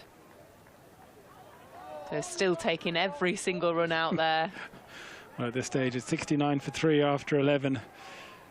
Every run is a bonus now for Durham, and they really need every single run just to try and make a game of it somehow. Parkinson wouldn't have thought he'd be in at this stage of the game. Probably the earliest time he's ever been in an innings for T20. Stanley in full. Parkinson pushes that out to cover for 1 run. Dwarshuis is a very experienced T20 player, so you know, he will have seen many situations in his career. I'm not sure 64 for 9 after 11. He will have witnessed too many times, expecting to put a total on for his team. But that's his job now. He has to try and figure out a way of getting a total on the board. Stanley in short, punched into the ground for 1 run. Yeah, you often see quick 3 wickets in the power play. It's always common to see, but there's often that rebuild. But Durham just haven't had that phase with the bat where there's been any form of partnership whatsoever. Yeah, Lancashire have just gone hard at them with the ball here. It's just been pace on, dinging it in, and importantly, Durham had no answer. The batsmen haven't actually tried to look for a different option. Stanley defended by Parkinson, guided through extra. It's going to run away, and it's Croft chasing that to the boundary. It's teasing him. They've come back, looking to come back for 3. They settle on 3. It could have been 4 really in the end there. When I saw Stephen Croft dive first of all, and then realise that actually he was going to have to pick himself up and chase after it, I thought 4 runs was definitely on the cards there. He did well to keep it to 3 in the end. Big boundary out there. You're absolutely right saying earlier on there, Phoebe, about the fact that Durham really haven't had an answer to this, and Lancashire haven't had to change their tactics. They have, they've been able just to stick with the same tactics here, and that's telling in the control that they have of the game. And they've had so many options with the ball as well. They've got a lot of out-and-out pace bowlers on the pitch that really do suit this wicket. And Stephen Croft, who's captaining this game, Jennings out with a back spasm, has got bowlers at his apparel. Blatherwick in and just defended to point. Parkinson 4 off 3 deliveries. Dwarshuis 10 from 10. Durham 68 for 9 in the 12th over. Lancashire 1 wicket away from skittling this Durham attack. It's Blatherwick runs in from the Statham end.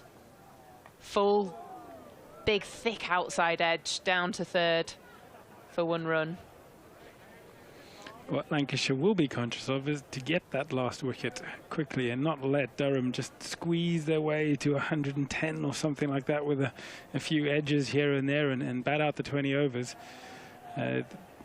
They want to just close this out now and ultimately just close the match out. Most definitely. We haven't seen the short ball being bowled for a while yet. They've just put out deep mid-wicket, so they could be deploying that strategy now as Blatherwick in, bumps Dwarshuis, and he plays that into the ground down to square leg. And obviously the ball hasn't really travelled to the boundary, so it's probably stayed relatively hard, hasn't been hit that many times, but as the overs get on, that ball will just naturally wear and soften a little bit, and and that will take a little bit of skip out of it, make it slightly easier for this last pair to maybe get some runs if they can survive. Third, fine. Backwards point, square leg. Blatherwick in, defended by Parkinson. Blatherwick figures 3 for 13. Got hit for 2 fours in his first 2 deliveries, and then a fantastic caught and bowled. 2 pieces of outstanding fielding we've seen tonight from Lancashire. Stephen Croft at mid-off, chasing back, full stretch dive, and then the caught and bowled from Blatherwick. Blatherwick in short. Parkinson has a swing. Goes all the way through to the keeper. Yeah, another rearing short ball that's really skipped through, and Parkinson really looked like he was trying to play a shot, but I think he was just quite happy for that one to sail past his nose and taken well above the keeper's head, standing back there. So really showing the pace in the wicket, and also a little bit of skip that Blatherwick has got. Feeling very confident, 3 for 13, last ball of the 3rd over. Blatherwick in slower delivery. Parkinson guides that down to fine leg for 1 run. Durham's 71 for 9 after 13. A brilliant start from Lancashire here. They couldn't have dreamt for anything better. Absolutely not. No, this is what dreams are made of if you want to start your 2020 campaign as a bowling unit. Lancashire will be very happy, and they'll just be focused now, hopefully, just to close this brilliant start out here and not let Durham squeak to a total. And looking at that, they are trying to bring on, they've got Aspinall back on here, try and get a fifer. In and bowls, and it's driven away up towards mid-on, where Luke Wood fields. I thought it was going to be Luke Wood. I thought Luke Wood was coming on. I'm confused by that. I'm sure it was Luke Wood. He's done that twice to me. He stood there at mid-on, warming up, tossing the ball around. I'm thinking, Luke Wood again, here we go. And then he tosses it at the last second to Aspinall. It's like the free kick taker when they stand there pretending they're going to take the free kick, and then someone else goes in. 71 for 9, Aspinwall in and bowls again to Parkinson. That's run away down to 3rd man where Luke Wells fields, and there's a single there for Parkinson. So he moves on to 7, 72 for 9, live here from Emirates Old Trafford on the BBC Sport website and app, across BBC Radio Lancashire, on Lancs TV as well. Scott Reed and Stephen Moore currently in the commentary box. Phoebe Graham and Bumble with us tonight as well. It's been a blistering 13 overs. But they don't want, Lancashire don't want an annoying little last wicket partnership here, do they? No, they want to close it out now. Aspinwall balls, run away through the offside. It just gets underneath the body of Tom Bruce, who's at backward point. And George Bell comes up from the rope to field. And I need to double check this. I think there's this stat floating around that George Bell wasn't born when Stephen Croft made his debut. That would be a depressing change. I need to just double check that. Maybe I've dreamt it. Here's Aspinwall balls again. Forward goes Parkinson. Just pushed up towards mid-off. Pick up and shy at the stumps by Stanley's a decent effort, trying to run Parkinson out. And they do scamper through for a single. Score ticks along to 74 for 9. Wasn't the most elegant dive there from Parkinson as he tried to make his ground. I'm not sure he would have made it anyway, but he sort of face planted and then kind of slid along the hard stuff. It looks like he's trying to rectify his pads at the moment. It was a bit of a belly flop there, wasn't it, in the end? Aspinwall balls again. That's pulled out towards deep square leg. Now, they might flirt with the idea of 2, but they decide against it. So just a single. So the score moves on to 75 for 9. We're in the 14th over. We've got 1 ball left of the 14th over. Stephen Croft's debut came in the year 2003. George Bell was born in the year 2002. Aspinwall in and balls. It's wrapping onto the pads of Parkinson. Tries to whip it away towards the onside. No run. He's having a magnificent night. And that's a brilliant 4-over spell tonight for Tom Aspinwall. This is his T20 debut. And he's finished his 4 overs on with 4 wickets from 18 runs. And Aspinwall himself was not born when Stephen Croft made his debut. I've got the stat in at some point. You knew it was hidden somewhere in the batting lineup. Well, what a night for Tom Aspinwall. 4 for 18. Fantastic. Perfect wicket for him, but he had to deliver his skills as well, and he did that this evening. Did that. Oh, here he is. Wonder where he was. Luke Wood does come back into the attack. Balls, and Dwarshus off the back foot just works the ball away through the offside, and Tom Bruce is at backward point to field. There's no run. So what did these two do? Dwarshus and Parkinson. Now, did they obviously try and score, but did they take risks? Did they just try and work it around? Did they try and just take 1s and 2s? What do you do? I was thinking that a second ago. I think actually just getting through 20 overs would almost be a win to a certain degree, but you do need a total. I know they need to get past 110 just to put something on the board. Wood balls, Dwarshus plays and misses. Through to Hurst, and there's no run. Ideally, they'd be looking to get to 120 minimum, really, on such a good, looks like a great wicket. It's coming through with pace. It's just been some pretty poor shot selection and execution from the Durham batsmen, and some good, disciplined, aggressive bowling from Lancashire. But the Lancashire, I was saying to Phoebe there, they just haven't had to change their tactics at all. Durham haven't made them. 75 for 9. Ben Dwarshus waits. Here's Luke Wood, left arm over the wicket, steaming his way back in. Balls, it's gone high. This could be it. This could be the final wicket. It is. Bruce takes the catch. A skyer from Ben Dwarshus. Wood picks up his 2nd wicket of the evening, and that is that. All out for 75 in the 15th over. Doesn't get better than that if you're a Lancashire bowling attack. Job done. Go in the change room, put your feet up, and tell your top 3 to knock it off, please. I mean, that is job done kind of in the most emphatic way, isn't it? I mean, they've absolutely blown them away there. Absolutely, yeah. I mean, like I was saying, I think it was surprising that Durham just continued to play the way they played in the face of what was really a barrage of pretty quick, hostile short bowling from Lancashire on a wicket that suited them. But they'll be disappointed that they didn't put up a better fight. But Lancashire are definitely hopping and skipping into their change room, feeling pretty pleased with themselves. Some fantastic catches as well. Indeed it is. Great night so far for Lancashire Lightning. For viewers on Lancs TV, let's head pitch side. Here's Fraser Dayton. 75 all out. 75 all out, Bumble. Absolutely incredible stuff from the Lancashire bowling unit tonight. Just look at them. Look at the smiles on their faces as they come off the pitch. They can't believe just how well they've performed tonight. What did you make of that? Well, I thought they were absolutely superb, and they assessed the conditions straight away. Captain's here. Well, let's just have a quick word with this man, who's an absolute worldie, by the way. Your first catch, fairly run-of-the-mill. Take us through that second one. That was unbelievable. They say practice makes perfect, to be fair. We had a few in the warm-up, so... but yeah, to be fair, I was just happy I got there. And then I saved some runs, and yeah, a wicket at the end of it's special. I don't think I've ever seen you run that quick before. Maybe 10 years ago. But in all seriousness, note, you've got to be so happy with the way your boys have performed with the ball tonight. Yeah, massively, with 5 new faces in the side. First half went really well, and hopefully can finish off as comprehensively the second half. Well done, mate. Go and speak to the rest of the team. Well done, Crofty. Absolutely sensational stuff from him. His second catch, by the way, unbelievable. Rolling back the years. I just didn't give him a price, and he's coming towards us in the commentary box, and I just thought the ball's going to win here. But just look at the catch itself. He's in mid-air, running backwards, diving backwards. He gets 2 hands to it. I thought it was a superb catch. And they always talk every season about catches of the season.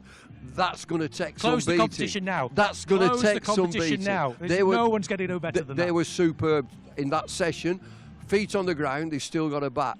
But the assessed conditions, that is a super pitch. That's a quick pitch. So the big, quick bowlers hit the pitch hard. And my own view is I thought that they disturbed the Durham batters. They weren't used to that sort of pace. And so credit to, and in the weather that we've had, to get a pitch like that, I think is super. Good crowding, 5,500 about. And so they've got to finish it off in style. I want them to finish this off in style. Knock them off, and put a marker in the ground. That's us, Lancashire Lightning. A couple of debutants tonight, particularly in T20 as well. Tom Aspinwall, 4 for 18. Absolutely incredible from him. Well, he'll think this is a super game. He's been playing red ball cricket. He gets his first 5 for.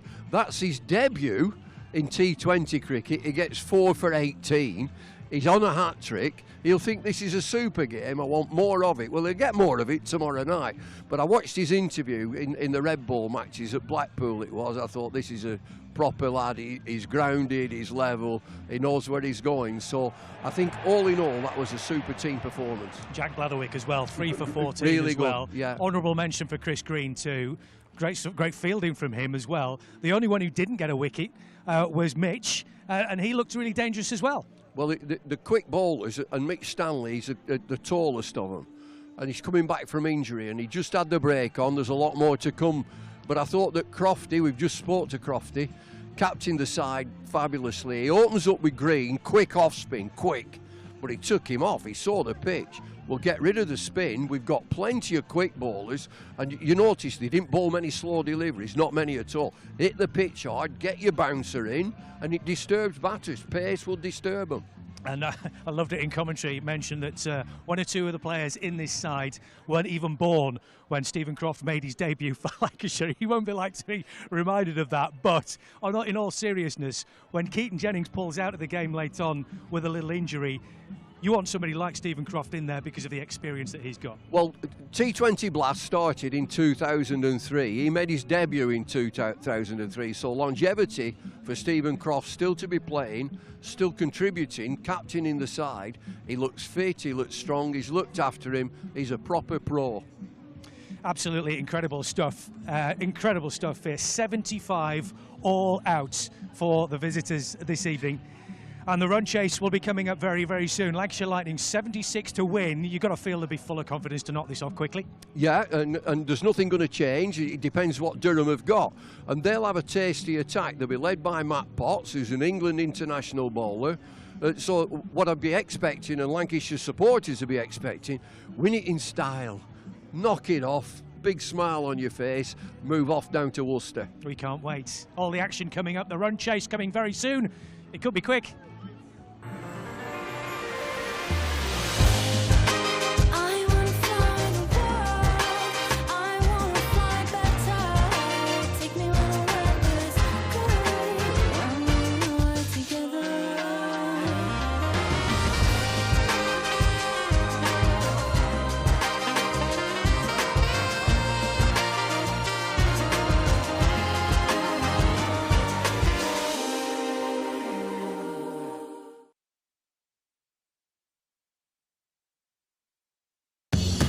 Welcome to Conrad Dubai. Here's your key. Thank you. Let me help you with the bags.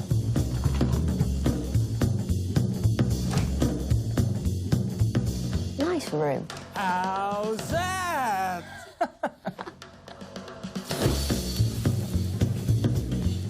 How's that?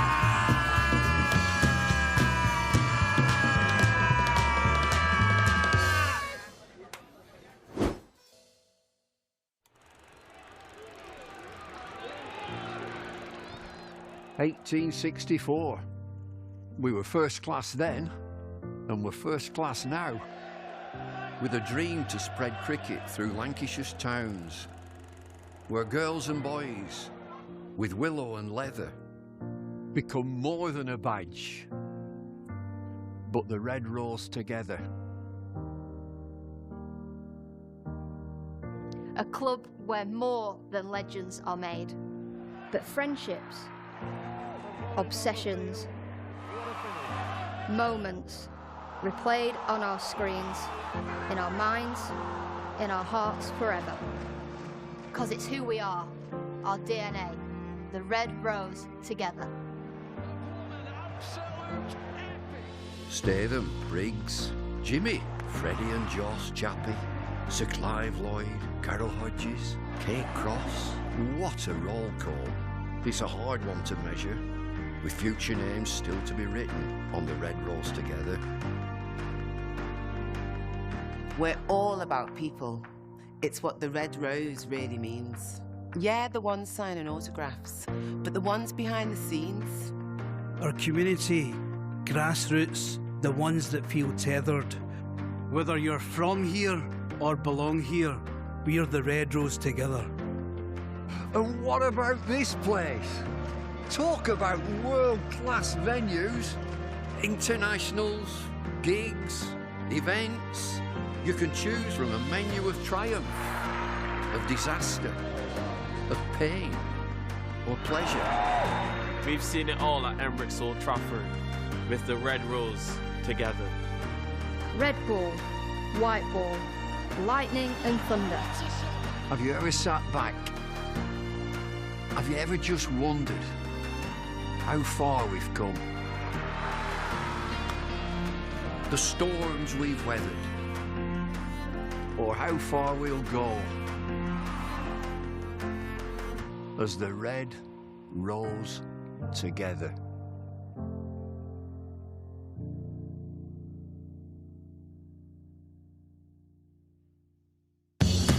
Welcome to Conrad Dubai. Here's your key. Thank you. Let me help you with the bags.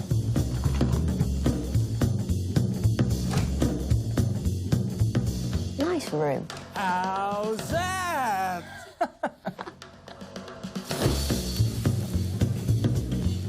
How's that?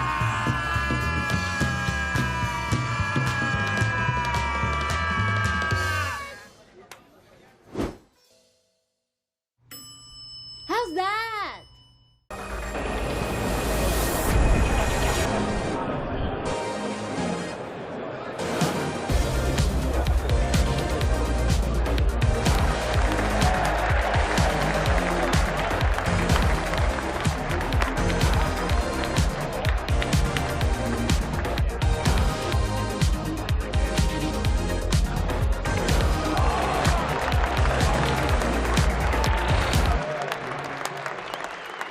This is a call for hungry dreamers and hard-working self-believers.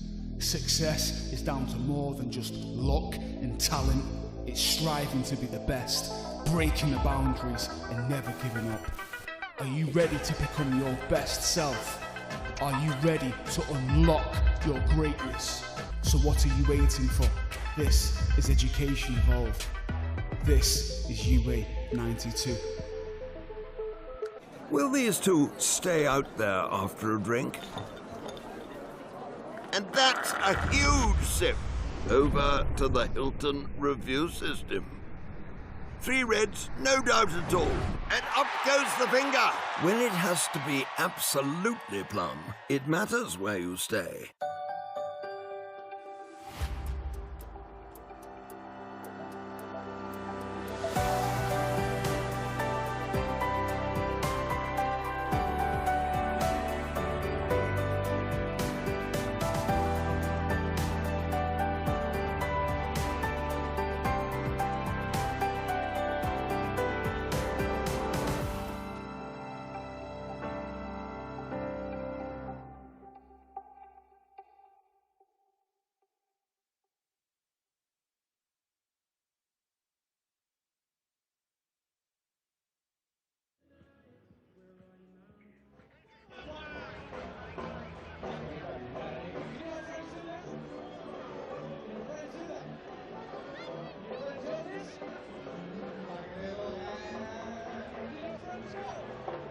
Ladies and gentlemen, please welcome back to the pitch our umpires for the evening, Steve O'Shaughnessy and Peter Hartley. Please welcome to the pitch our opposition for the evening, Durham. And taking to the square, please welcome the batters for Lancashire Lightning.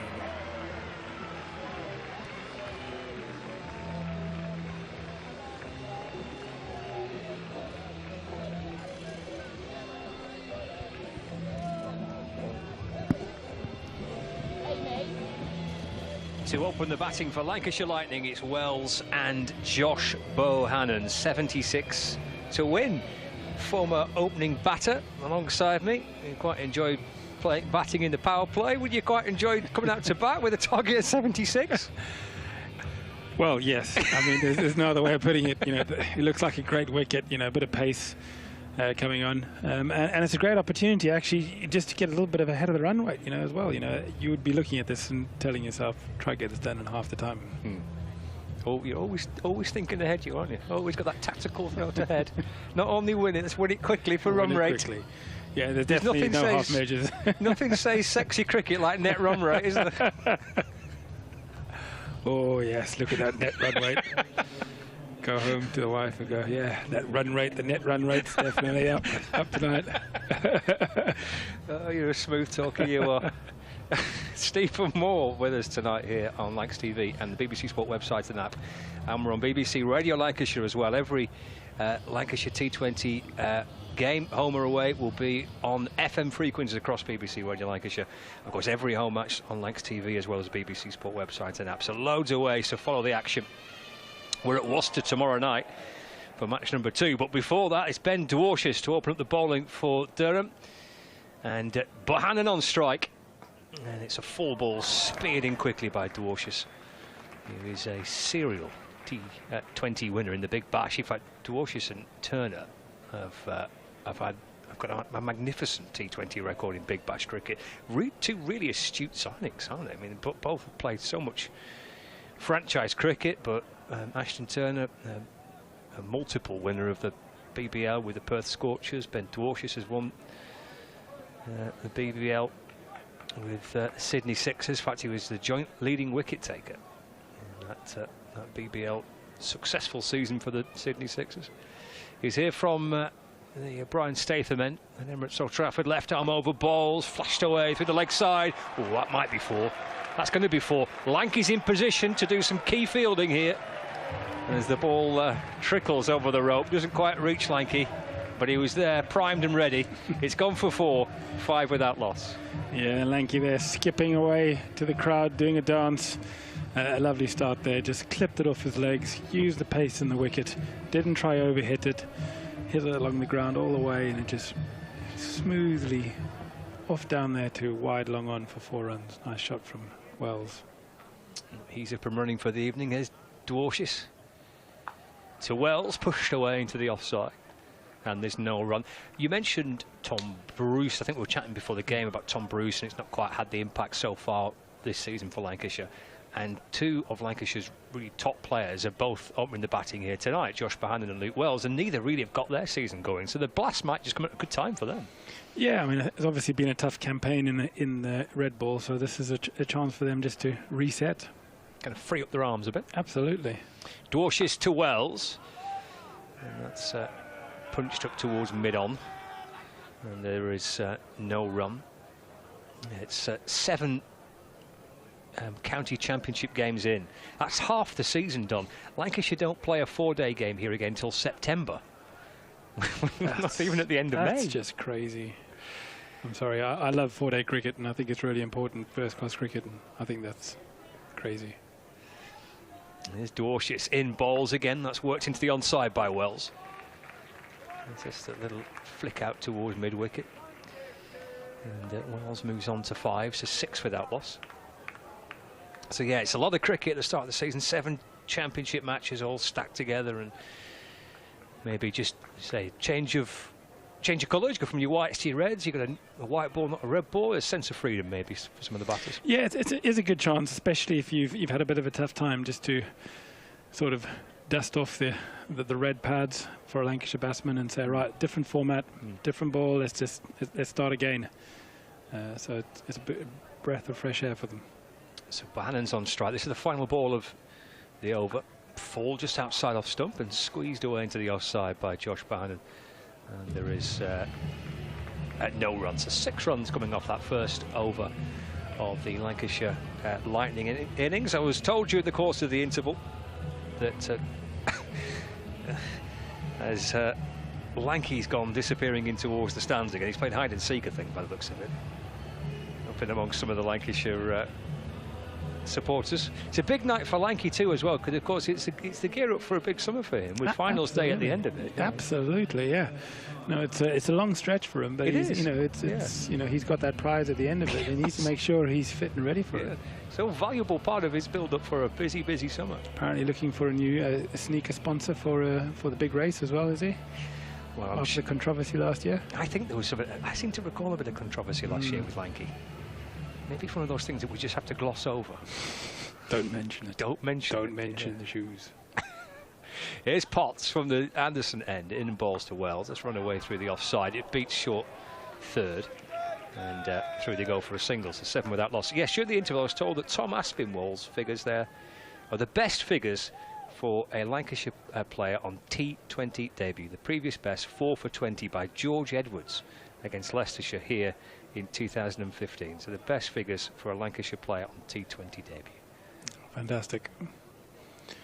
Nothing better than start your career with some great figures.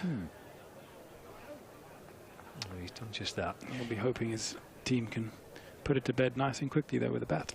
Yes, 7 without loss.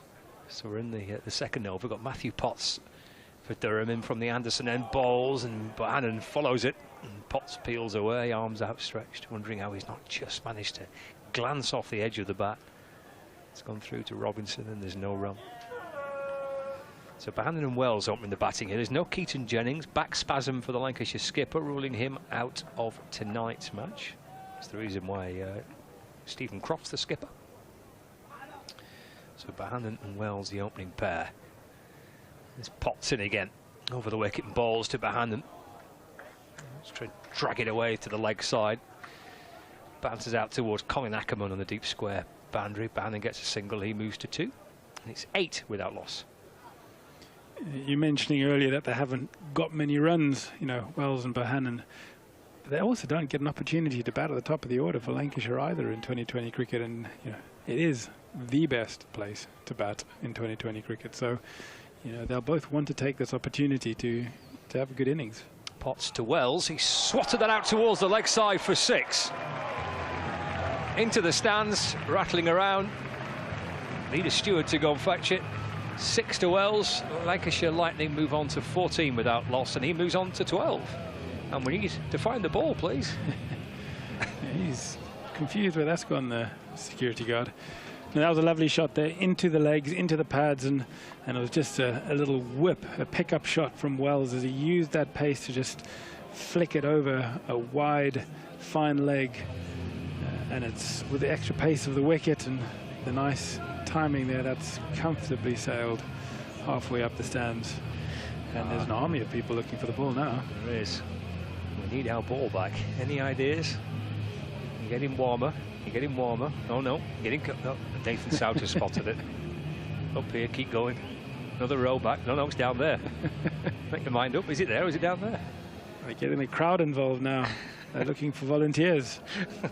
There's some young gentlemen with big dark sunglasses on. I'm not that sure that'll help them. But yes.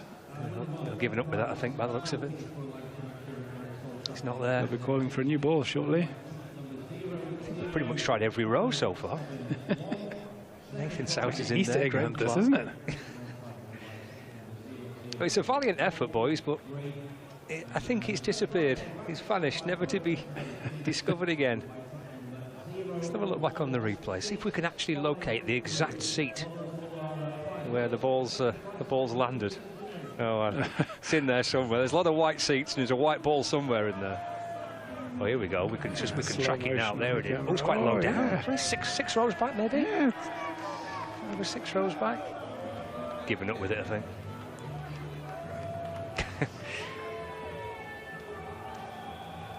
This could go on all night, couldn't it? This. I think Graham Clark's giving up with it.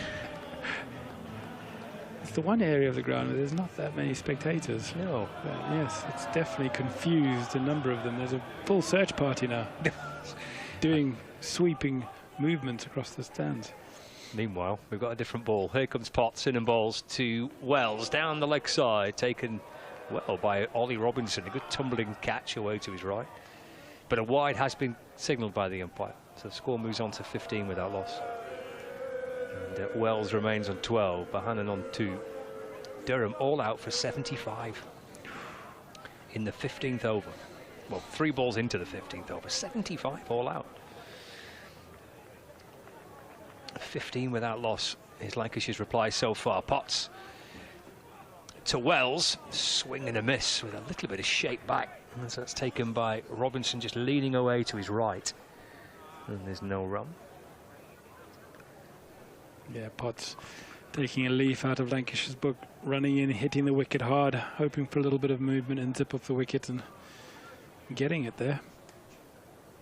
Beating Wells for a little bit of pace and movement. 15 for no wicket. There's Potts for Durham. That's pushed into the onside by Wells up towards mid-on. And there's no run. Well, that was a long over. It was a long over as the ball was rattling in amongst the seats, and we had a search party trying to go and find it, but unsuccessful. So 2 overs gone, 15 without loss. Bohannon on 2, Wells on 12. Target of 76 to win here, live from Emirates Old Trafford, across BBC Radio Lancashire and Lancs TV. A decent crowd in for the first group match. 7 group games. Forecast was a bit dicey. Temperatures are still a bit low, but there's plenty in under their thicker jumpers and their jackets, and a few spotting themselves on the big screen as well. It's they're hoping to see back-to-back Lancashire wins. Success earlier on for Lancashire Thunder. Here comes Parkinson. That's off a leading edge, and it's caught at backward point. Bohannon departs. Ben Dwarshuis takes the catch, and Callum Parkinson, with his first ball of the night, sees the end of Josh Bohannon. He's gone for 2, and it's 15 for 1. Yeah, perfect start there for Parkinson, just bowling it into middle stump there, just turning away, and Bohannon trying to flick it down towards mid-on, but just getting a leading edge, and it just lobs up easily to backward point for a simple catch for Dwarshuis. So not the best shot, not what Bohannon would have wanted to try and get some form. He wanted to get the bat out of the middle of, get the ball out of the middle of the bat, try to get some form, but just done by a little bit of spin there. So George Bell is the new batter to join Luke Wells. Bohannon in conversation with his skipper, Stephen Croft. Parkinson with his first wicket of the night, so 15 for 1. They're going to need a few more. In and balls. That's off the back foot and played away by Bell. Just easy to get through the offside. It beats short cover.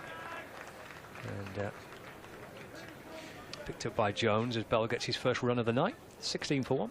And that's the problem for Durham, really, is they can't apply any scoreboard pressure to Lancashire. So, you know, even a wicket or 2 here makes really no difference to Lancashire, just because of that total. 75 runs. You're leaving your bowling attack a very tall order to try and put Lancashire into any kind of danger position. Well, I've got a list of the lowest totals in T20 cricket against Lancashire. Parkinson bowls and Wells works it to the leg side. There's no run. I'm afraid Durham feature now on it twice. They were all out for 78 in 2018. That was a game at Chester Street. And in matches here at Emirates Old Trafford, the lowest totals against Lancashire in T20 cricket. So that's driven away through the offside, out towards the point boundary. That'll be 4 for Wells. And that's 20 for 1 in the 3rd over. Yeah, nice shot there. He's got long leave as well and a big stride, and he's got his foot right out to the pitch of the ball outside off stump there. Slightly over pitch from Parkinson, but a nice square drive, beating the field. No fielders on the boundary, and a raced away for 4. Parkinson over the wicket, balls turned to the leg side by Wells, and there's no run. So Worcestershire 53 all out in 2016. Derbyshire 81 for 8 in 2011. And Northamptonshire 88 all out in 2010. Some of the lowest scores against Lancs. It's flashed away off the pads by Wells. Down towards deep backward square leg. That's another 4 for Wells. He's trying to crackle into a bit of form this season in the blast. He's now up to 20. And we've had 3 overs of Lancashire Lightning's run chase, and they're 24 for 1. Yeah, another easy shot there, just short. Just swivel on the back foot and place it into the big open space on the leg side there. So another nice and steady over for Lancashire. I know the loss of 1 wicket, but at the moment Lancashire aren't too worried about that. Plenty of wickets in hand and no real pressure on the scoreboard either. End of the over, start of the 4th. I think Lanky's been a nuisance again on the boundary rope. He's harassing some of the Badger and Coombs staff. Just trying to watch a quiet game of cricket there. Let's play back towards the bowler by Bell, and there's no run. 24 for 1. Colin Ackerman then from the Jimmy Anderson end, in and bowls to Bell. It might be 4. It will be 4. Carves it away through the offside. Bell, he moves on to 5. 28 for 1 in the 4th. The target is just 76 for Lancashire Lightning. Yeah, nice use of the feet there from Bell, actually giving himself room, leaving the stumps open, and then just hitting a nice square drive. Ackerman couldn't do much about that, and that just shows, you know, taking the pace off spin. It's proving quite nice for Lancashire at the moment. Here's Ackerman over the wicket and bowls. Well, that's turned and spun down the leg side. It will be signalled as a wide by the umpire. That's really just a result of what happened the ball before. You know, using his feet by stepping out to the leg side that time, holding his ground, but Ackerman, assuming he was going to do the same thing, try to dart it into the leg stump, and nice simple wide. 30 for 1. So 46 to win. 100 balls left. And we're in the we're in the 4th over. That's Wells off the front foot, pushed into the offside, and through he goes for a single. He moves on to 21. 31 for 1. Wheels falling off there a little bit. That was straight through the legs of the fielder. It's short, extra cover, a simple stop, and that doesn't look good. It's been one of those nights. One of those nights. Yeah. Get back on the team bus and get back home. Bell drives through mid-on for a single. He moves on to 6. And 32 for 1. After the we've got 2 balls left, haven't we? 2 balls left for the 4th over.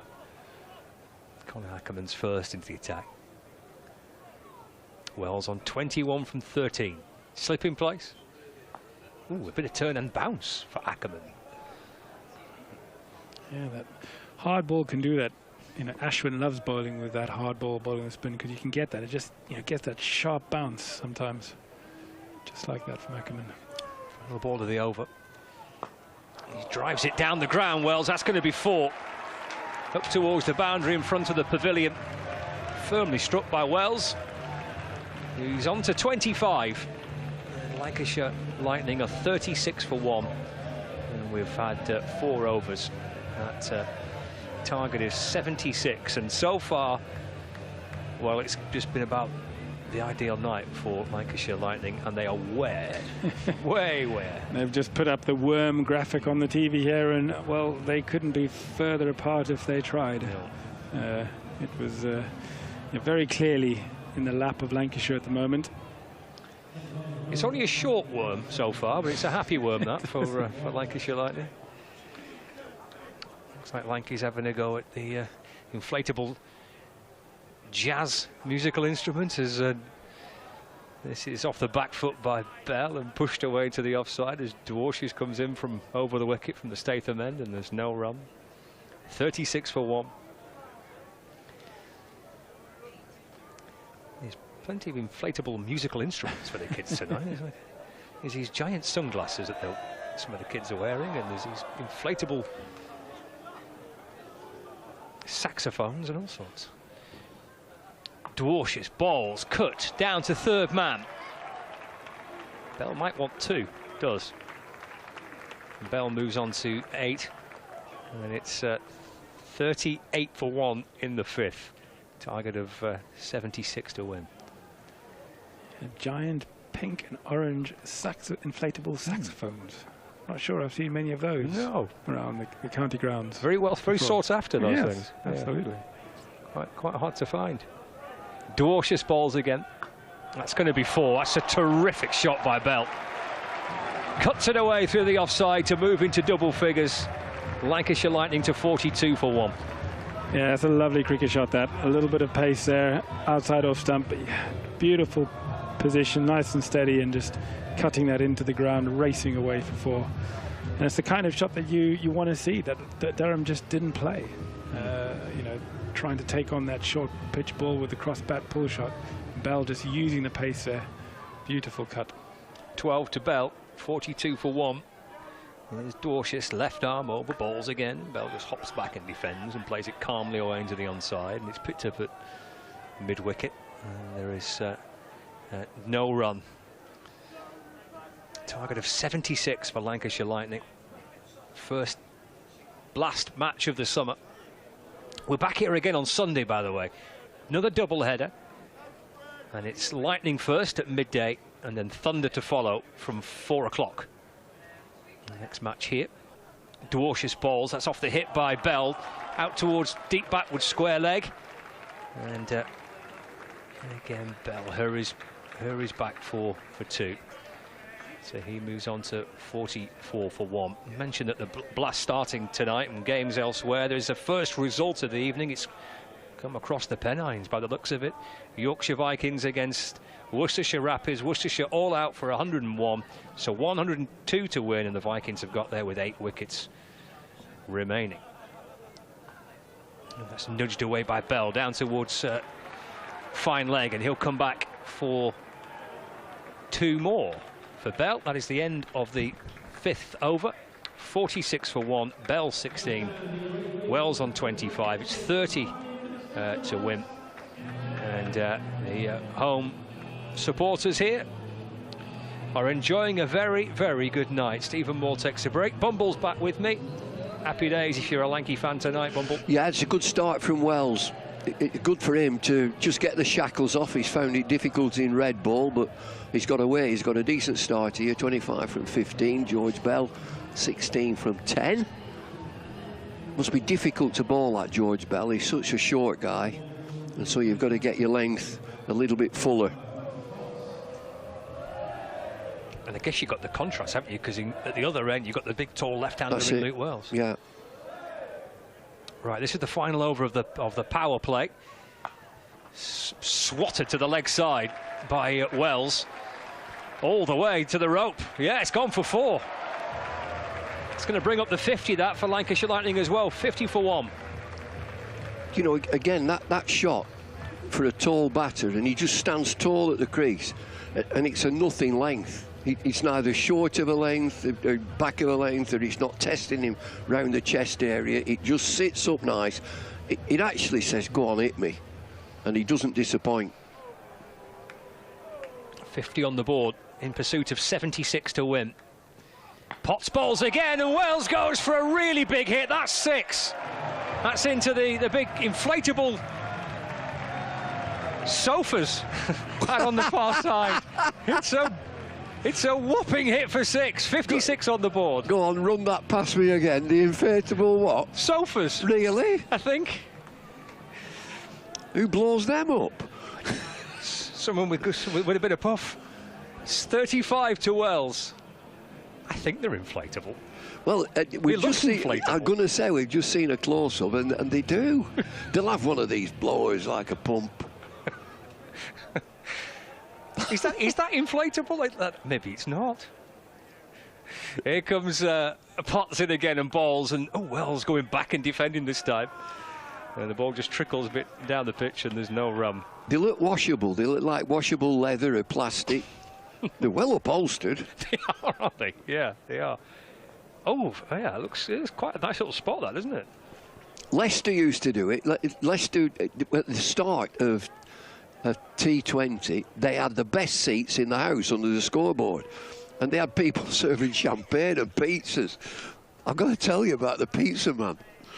Here comes Potts in, balls again, and Wells drags it out towards the leg side for a single. 57 for 1. So we're commentating on Sky, and we're in one of them green boxes, one of them temporary things on scaffold, and there's like a bugle or a sound, a whistle. The game stopped, and this pizza driver come straight across the ground. So the game had to stop, and he went to the best seats in the house, and they're all drinking champagne, and they had pizzas as well. And he got his motorbike and drove out the ground.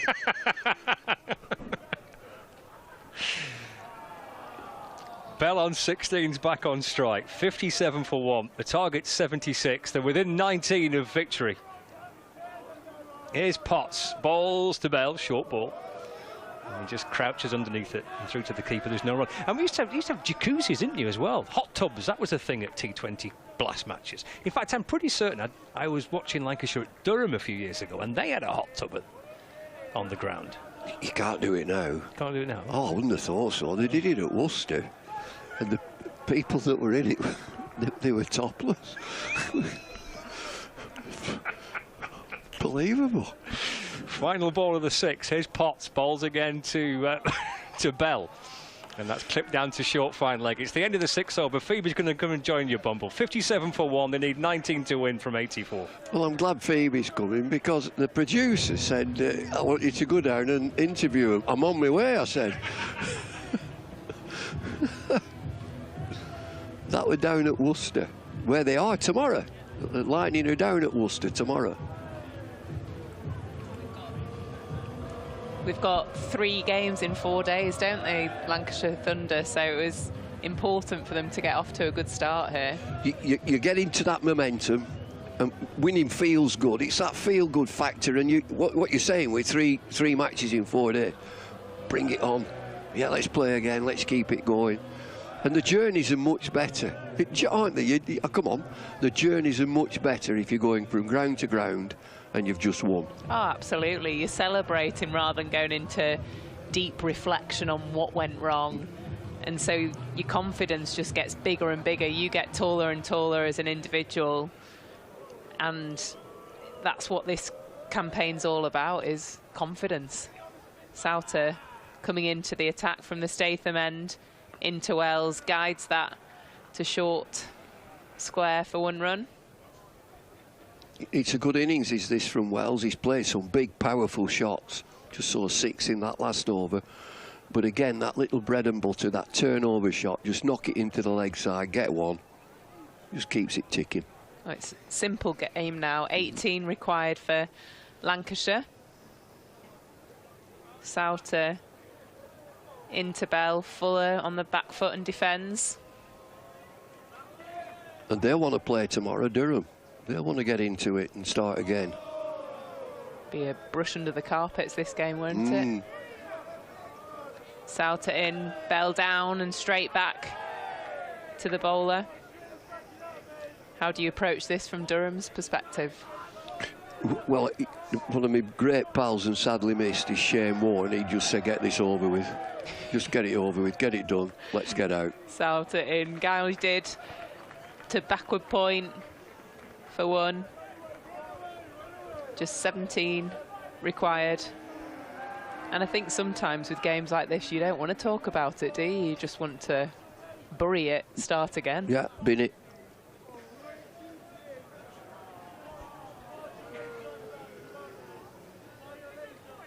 Souter into Wells. Wells down the ground, pumps that for 6. Excellent strike from Wells there. In fabulous form, 43 now from 21 deliveries. He smacked that right to the heavy roller, to the ground staff. It's a beautiful shot. Makes it into a half volley and gets the loft into the shot. Another 6. Souter in, Wells defends. They managed to get a quick single there to Ben Ryan at point. Wells keeps the strike. Lancashire 66 for 1. Just 10 required to win. 13 overs left. Yeah, I mentioned just at the half time there that that euphoria, 75 all out, brilliant, haven't we done well? Now you've got to finish it off, but finish it off in style. You didn't want to knock this off and limp away to 75 for 6. Just knock it off and be commanding. Well, command the game, yeah. They want to set a footprint, don't they? Yeah, How absolutely. They want to play the cricket, not only with the ball, but with the bat as well. And this is showing all the opposition in the league that after 7 overs we're 66 for 1, and this is the cricket we're going to play with the bat. And we've shown you what we can do with the ball as well. Now they want consistency in these 3 matches in 4 days. Do it all again. Ben Rain now coming into the attack. Just 10 required as Rain comes in from the Anderson end. In full, defended by Wells, no run. He looks menacing, this Ben Rain, doesn't he? Yeah, he's quite a fighter, isn't he? He looks a tough guy. Yeah. Played a lot of red ball this year, but known more for his shorter format game. Got a lot of change-ups. Back of the handers. Rain in, digs it in short. Wells punches that to mid-on, 1 run. Don't you think all these variations, like your slow deliveries and back of the hand and the subtle changes, that's really for a pitch that's slow and low. But when you get on like this, just do what you do. Absolutely. Hit it hard, hit the pitch hard. You don't need, you really don't need the back of the hand stuff because it's such a good pitch. Yeah, today variations are nose and toes really. That's where Aspinwall was so effective. Digging it in, getting wickets off the splice of the bat, and then his really effective Yorker. Rain in short, pulled by Bell, through to mid-wicket. Goes along the rope for 4. That's a good shot, that is. That is a super shot from a little fella. It's a bouncer, short ball, hit it hard, and he pulls it away right in front of his face, in front of square, 71 for 1. Nearly done. Lancashire require 5 to win in the 7th over. Rain in, Bell defends.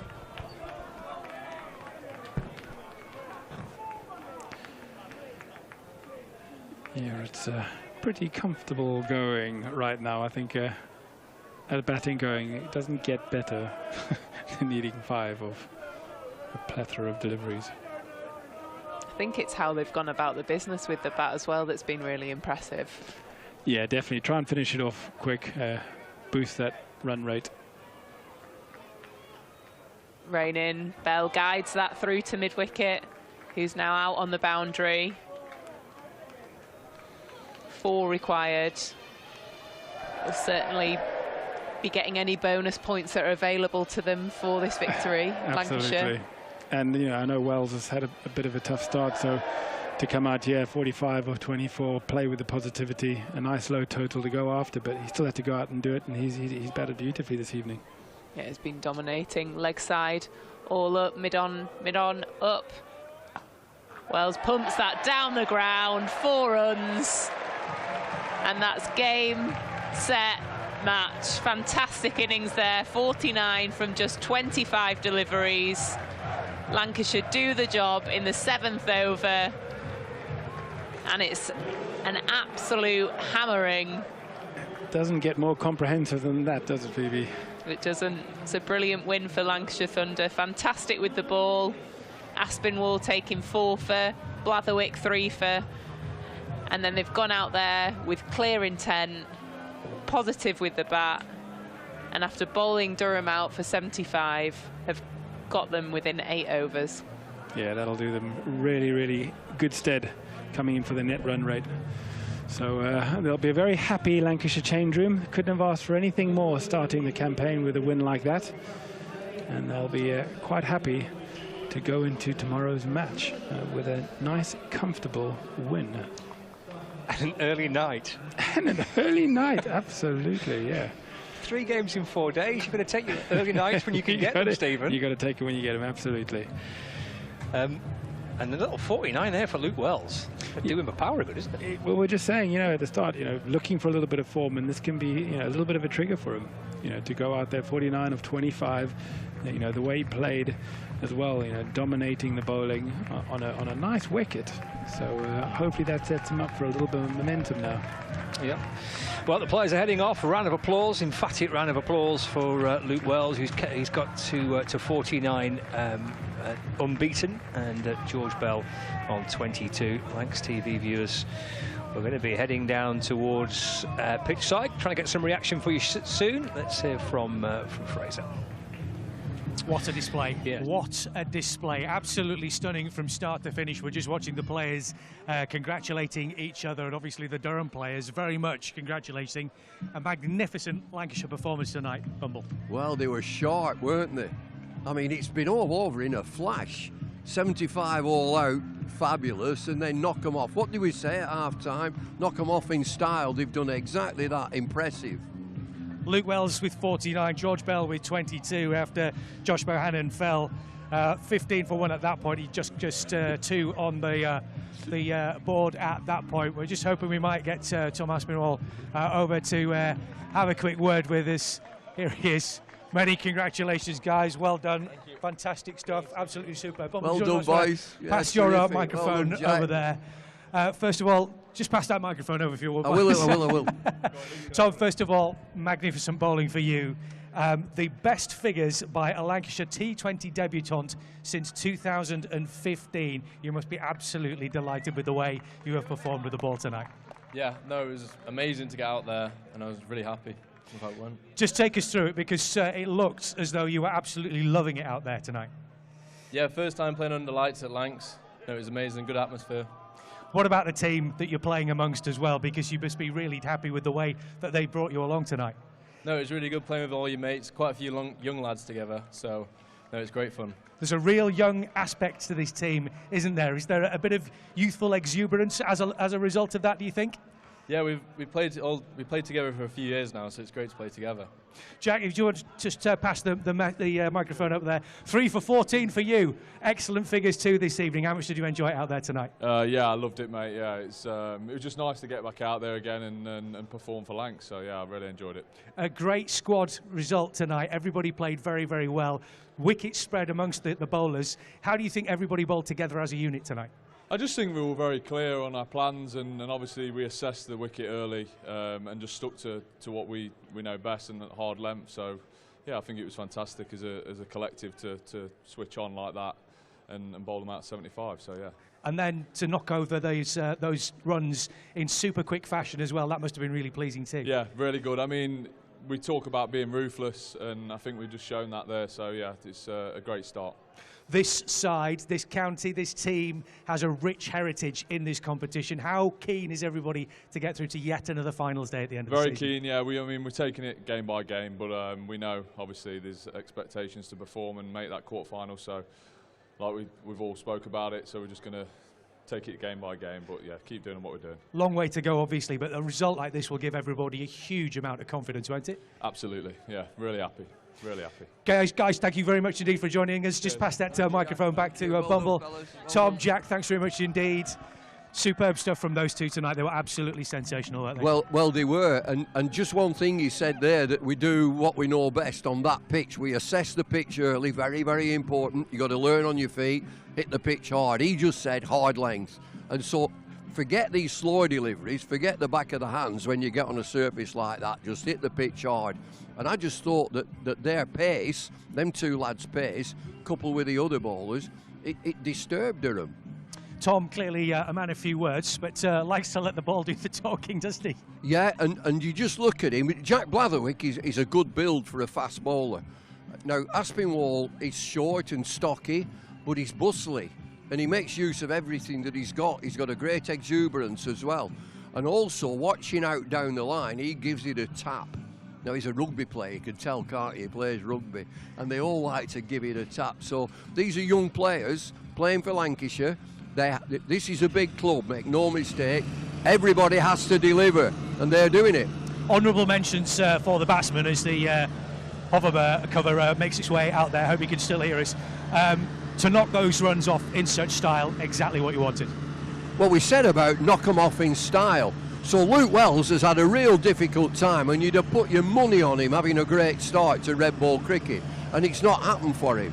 Now, he's just released himself today, played some huge shots, some big sixes, but knocked it about. His footwork was good, his body position was good, and they've done it. They lose one wicket, George Bell comes in, plays some super shots. This game's over in a flash. What, 7 overs? Terrific work as well from Stephen Croft as far as the captaincy is concerned. I've got to tell you, by the way, I got a message just before the second innings started from Steve Norris, who's the landlord of the Taps in Lytham St Anne's, which is Stephen Croft's local. Right. Steve Norris is from Durham. The message simply read, "Tell Crofty he's barred." I know the pub. I know the pub. Steve, if you're watching, I don't think so somehow. He was absolutely superb tonight, rolling back the years, and those catches from him, fantastic, were they? Yeah, of course, you know, you're captain and you've got to assess your bowling attack, and he opens up with Green, overseas player who we've not seen before, ball quick off spin, quite tall. Forget that. We know this is a quick pitch.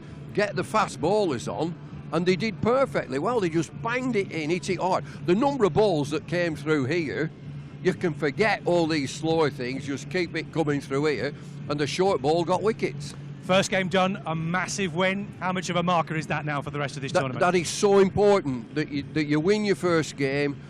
I'm not a big believer in momentum, but it's that feel-good factor. I was chatting to Phoebe that it's far better to move to your next game tomorrow, so you've got a journey, you've got to go down a motorway. That is a great feeling if you've won.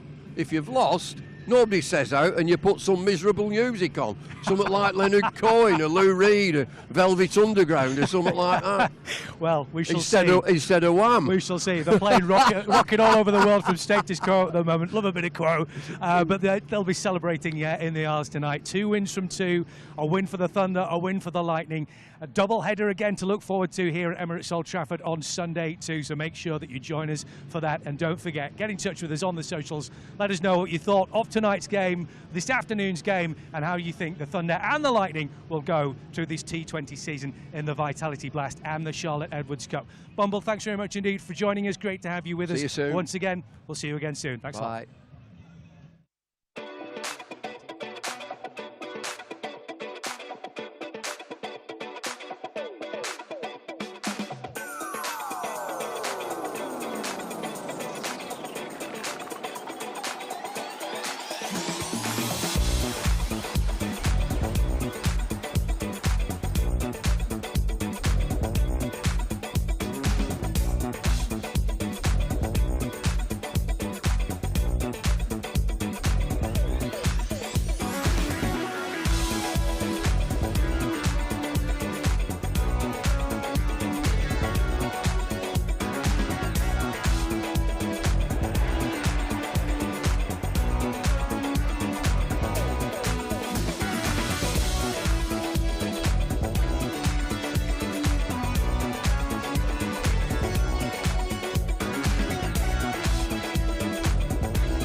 action. All the fun and all the games, they all start here with All Stars Cricket. All new experiences for everyone. All over the country. Every session is all-out action all the time. Fully welcome, all invited.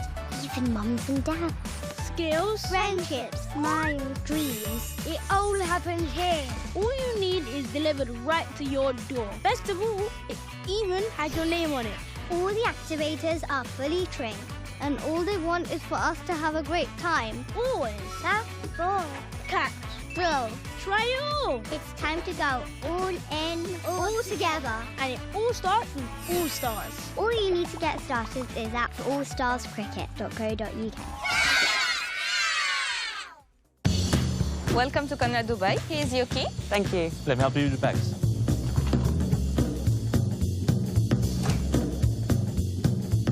Nice room. How's that?